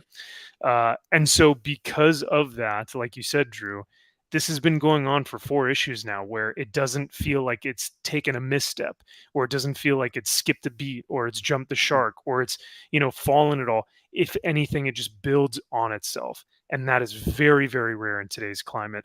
Not only are we getting a great comic book, we're getting a great Conan book, which is super rare, even more so, because you got to have some balls to read this thing. I mean, Conan is taking dudes' heads off. He's putting swords through people's necks. He's making love chicks. He's making love to beautiful women. It's great. And in this issue in particular, we get introduced to a Celtic warrior who kind of invokes Conan to rise to the occasion as a king, as a nobleman, as a man of Chimeria. This character has to kind of motivate Conan to really dig deep in this issue. And that is just, as gay as it sounds, hell yeah, let's get more gay stuff, because 2 men just motivating each other to fight against the evil forces of zombies and stuff. It's awesome. So yeah, I was ancient Tango and Cash. I love it. Yeah. So yeah. I could go on. I could say more. I could go on for hours, but truly, I'm just very excited and very thankful that this exists. I think with a lot of Marvel and DC books right now, I could take it or leave it. I could go, it's good, but I don't really need it. This, I'm so thankful that it's out. I need this. This is something that I really enjoy and would be at a loss if I didn't have it in my reading list every month. So. Yeah. Oh, and real quick, to quote Dempsey, who quoted, "What is best in life is to crush your enemies, see them driven before you, and hear the lamentation of their women." The lamentation of their women. Limitation of their women. I'm gonna agree that one of the reasons I'm loving this book, Max, you kind of mentioned that it feels older. The art for me is just on point. Mm-hmm. And I said this before. There's something about having like actual pencils, like legitimate pencils and not digital artwork, that it gives the art a certain type of life. And the art is so good. It's atmospheric too. Like the scenes that they're in feel like real lived in places. It's not just a color splash. Like when they're in the jungle, you feel like you're there in the jungle. When they're, in like snow, everything is just so detailed and hyper realistic that it just adds so much to the story. But it's high action, high testosterone in a lot of ways, and give us a lot of what we do not get. And I think that's part of the reason that we're, drawn to it as much as we are. But just a phenomenal storytelling. And it doesn't fall for tropes, which is also a nice benefit to it. And it doesn't really need to kind of have some sort of grand, message that it's trying to tell, of like, Conan is trying to fight against the evil forces of nature as an allegory for global warming or something. Like, it's not trying to tell some grand message. It's just like Conan fights undead demonic horde of demonic, men. Awesome. You don't need anything else. Stop trying to, you don't need to make everything something in terms of like an allegory or subtext or something. And even if he does have subtext in this, even if Jim Zub is trying to say something, it's so subtle to where I wouldn't even notice. Yeah. So. It's subtle, and he's approaching this book in a competent enough way that it's not preaching. Yes. Yeah. So it's just ingrained into the story so that these characters are experiencing it. And that's a huge difference from what we tend to get. Drew, Dempsey is correcting you. It is, we need more. Oh, wait, hold on. Wrong one. The limitation of their birthing persons. It's birthing persons, not women, not women. I got to rewatch it again. I completely forgot about that. Yeah. I thought it was the limitation of their bonus holes. No? Oh no. Of the birthing person's bonus holes, something like that. No. I mean, it's JJ. Was it the JJ? Oh, the JJ is the bonus hole. Yeah. For birthing group people's. Yeah. Persons. Birthing people's. Yeah. I can't keep up anymore. It's too much. Dempsey also said, Josh, you should give Nas a wrench. I did. I gave Nas a wrench right after I saw that, which I'm sure you did. Oh, it's terrifying. He's gonna start posting the link. What link, might you ask? Well, a link that has 2 females and one drinking. Oh no! Out of one cup. Yeah, I think Pixar's making that into a new feature. Of course they are. Yeah. No, I think this is a good top list. I'm a little behind with my October comics just because of how busy this month was, and then leading into even this month that I've got to catch up on a few things. There's some indies I've been reading that I'm curious to see if they kind of deliver like I hope they will. And November had a decent start with some indies, so maybe by the time we reach the end of November, I'll be throwing in my top 5 picks, and we'll see if I hive mind like these two, or if I run the gamut and throw out some different stuff. So this will be fun. Heck yeah. But to end the night, I mean, if we're gonna talk about good comics, I feel like we have to mention Unholy Nightmare. Hey! Tuesday last week we had the Kickstarter launch that we aired live on the show, and now roughly a week later, it's kind of like a victory lap. I mean, you've hit your goal. Now it's just icing on top of the cake. Look, just because Drew has hit the goal doesn't mean you shouldn't back it if you haven't already. Like, go back it. Yeah. More money is more better. Mo better. Mo cheese, mo better. Yeah, because these guys have already put a lot of their money into it, and trying to make it happen. So the fact that they've hit their goal is great. But anything extra is just going to be more for them to utilize to a greater degree. Drew, go ahead and kind of take your victory lap real quick. Yeah, I want to say thank you to everyone who's backed this. I truly thank you from the bottom of my heart. I appreciate it. Aurelio thanks you. Murphy thanks you. Kel, Gene, and now Aaron Sparrow. Aaron Sparrow has agreed to come on as the editor for Unholy Nightmare. So, nice. Yep. And with that being said, issue 2. I mean, one of the stretch goals, one of the new stretch goals we put up on the campaign at $9,000, we're going to begin production on issue 2 of Unholy Nightmare. So as soon as we hit that, I'm going to start. I already have this. Not everything's plotted out for issue 2, but I'll start on the page breakdowns for issue 2 after I run it through. Aaron, let him know what the plot is. But so yeah, right now we're at the point we're going to finish issue 1. But we just revealed the Morant Michaels cover, and everyone's Beautiful. digging that. Yeah. Yep. And we're going to be on Friday. We're going to be introducing another new piece of art from Aurelio, which I previewed to you guys, I think, a few days ago. Yeah. And I'm going to have another piece of art from one of my early days of writing as well that we're going to put up for the second week drawing giveaways for those who sign up in week 2. Indeed. If you want to learn more about the story, what it's about, kind of what inspired the storytelling, even how the artist Aurelio kind of came about with the concept and what his goals were with achieving this, go check out last week's stream. It is 100% an Unholy Nightmare spectacular. That's all we focus on. And it was a great conversation. I think if you ever want an idea of if you think something might be worth you checking out, listen to how the creators talk about stuff that they love. And a good portion of that stream was, Drew and Aurelio discussing the different comics that inspire them, the different types of mediums or films that inspired them, how they wanted to approach this, how they kind of shaped characters, and if characters are amalgam of other characters to kind of like bring in a fresh new character, but a lot of really good information. And these guys have been like really working their butt off the past week to get this book out there and make people aware of the campaign and get, support behind it. And Drew is not a novice when it comes to having books in these fundraising campaigns. So I'm glad it hit its goal. I hope you hit your stretch goals. We're going to keep shooting for it. We've got another 3 weeks. Yeah, we got 3 more weeks. Yeah, we really when week 1 ended this Wednesday, Tuesday, yesterday, that 1 week marker, we hit our goal. So I know my personal goal is 9K because I want to begin production on issue 2. That's what I want to do.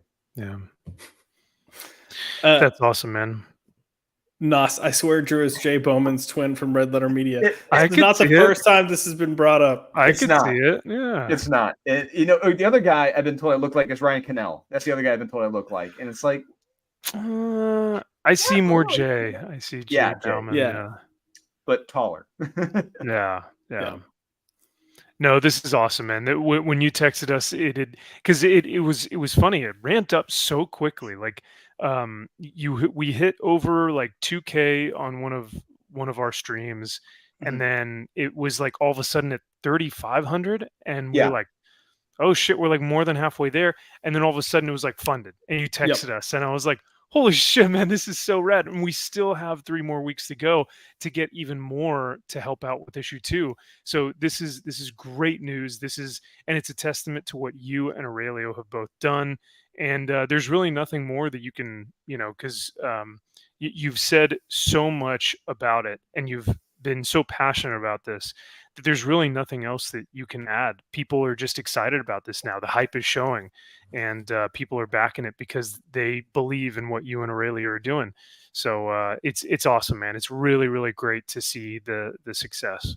Yeah, me too. And I'm just glad to see as well. If you go look to see like the stretch goals, like a lot of the stuff, like a lot of the OA, the covers, a lot of that stuff is sold out. Yeah, which is great.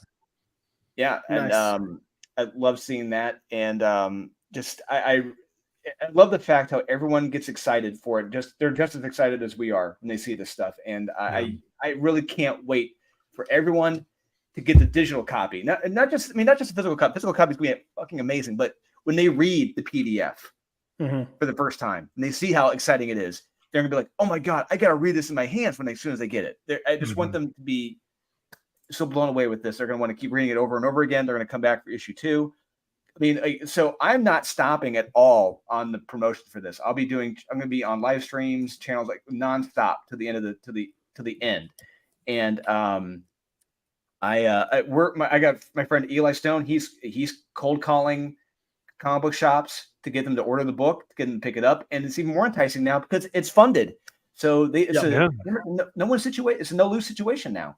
Yeah. But I mean, honestly, guys, if you want your store to pick this up, go to your store. Tell them to back this. All right. I mean, that's really working in a store. That's really the only way these stores are going to order it. If you tell them to order it. And you guys can find the link in the chat as well. I just dropped it in there for y'all. So if you guys haven't backed it yet, there you go. You can check it out right over Meow.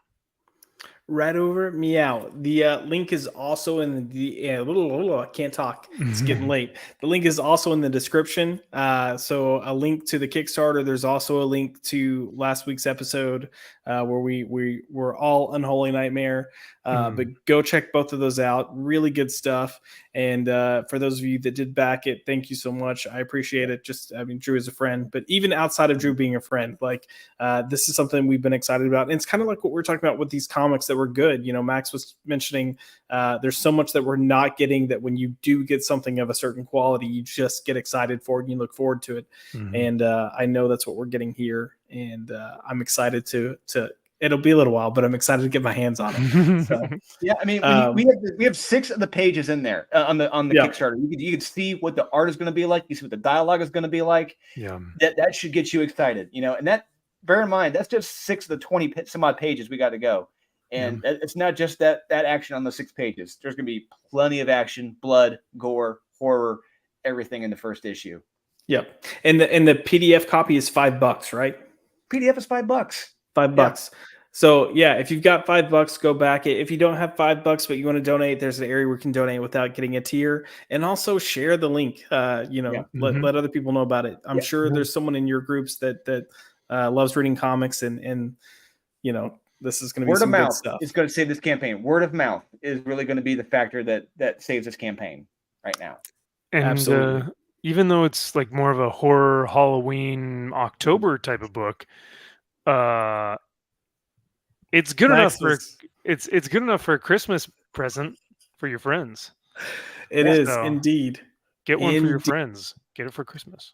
And like Drew was saying, there's some fun tiers. I know he said some of the original art and stuff is gone. I don't know if there's still the tier to get drawn into the comic.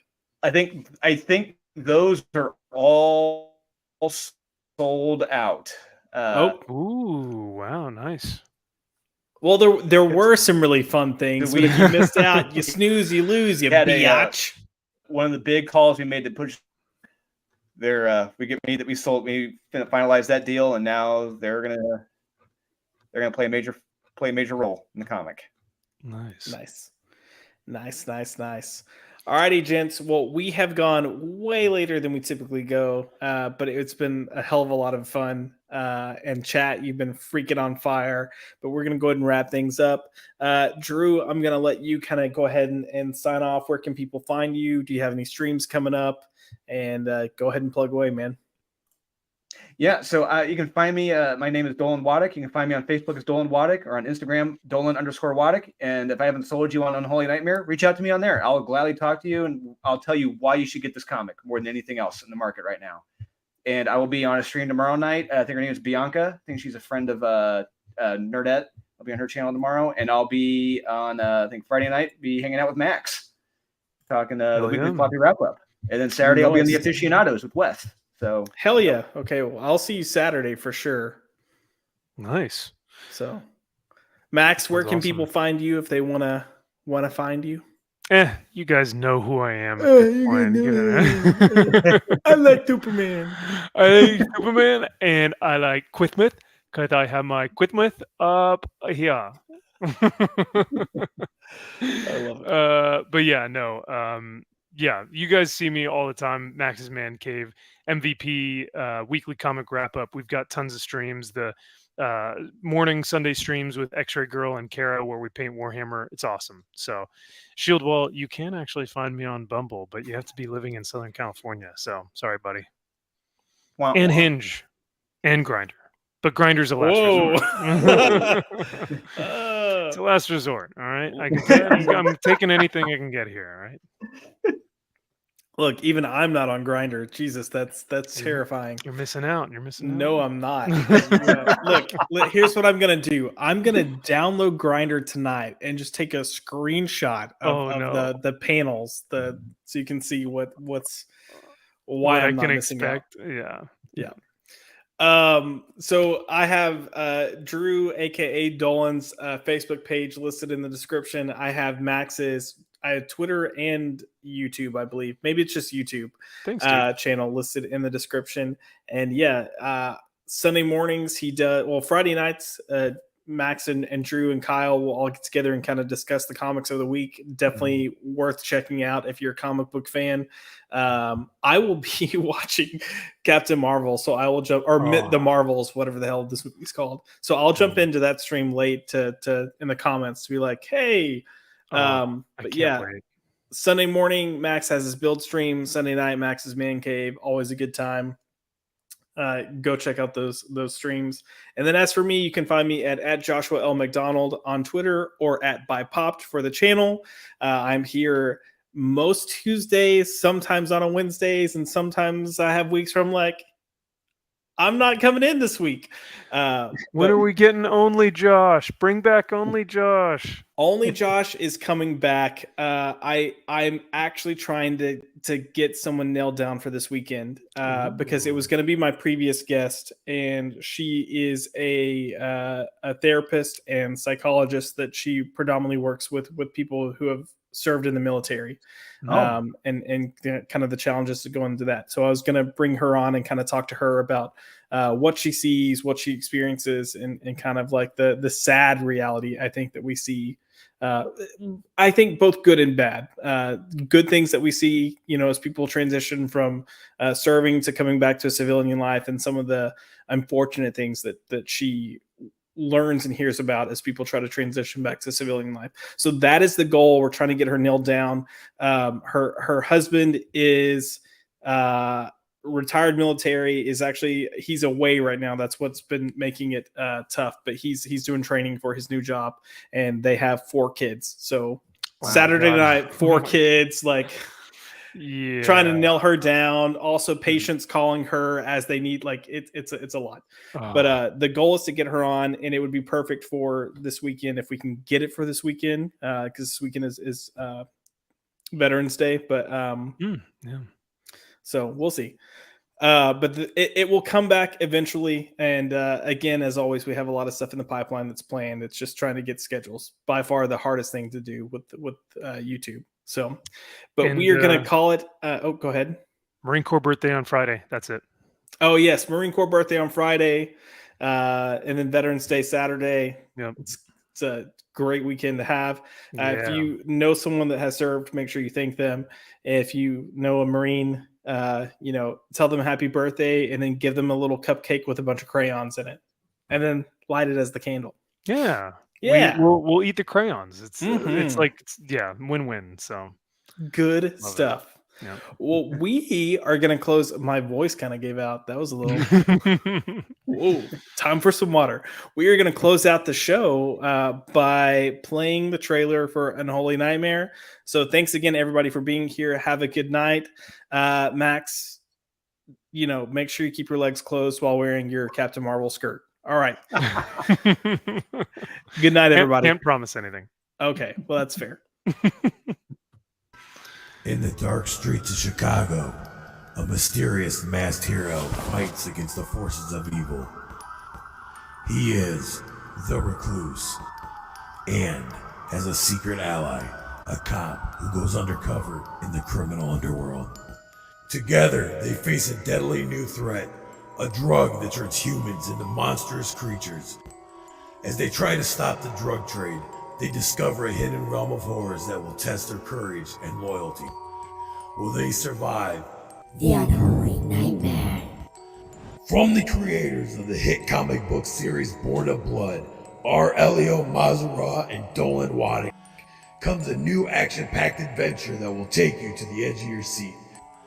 Enter a world where superheroes and monsters collide, and nothing is what it seems. Don't miss Unholy Nightmare, the comic book event of the year.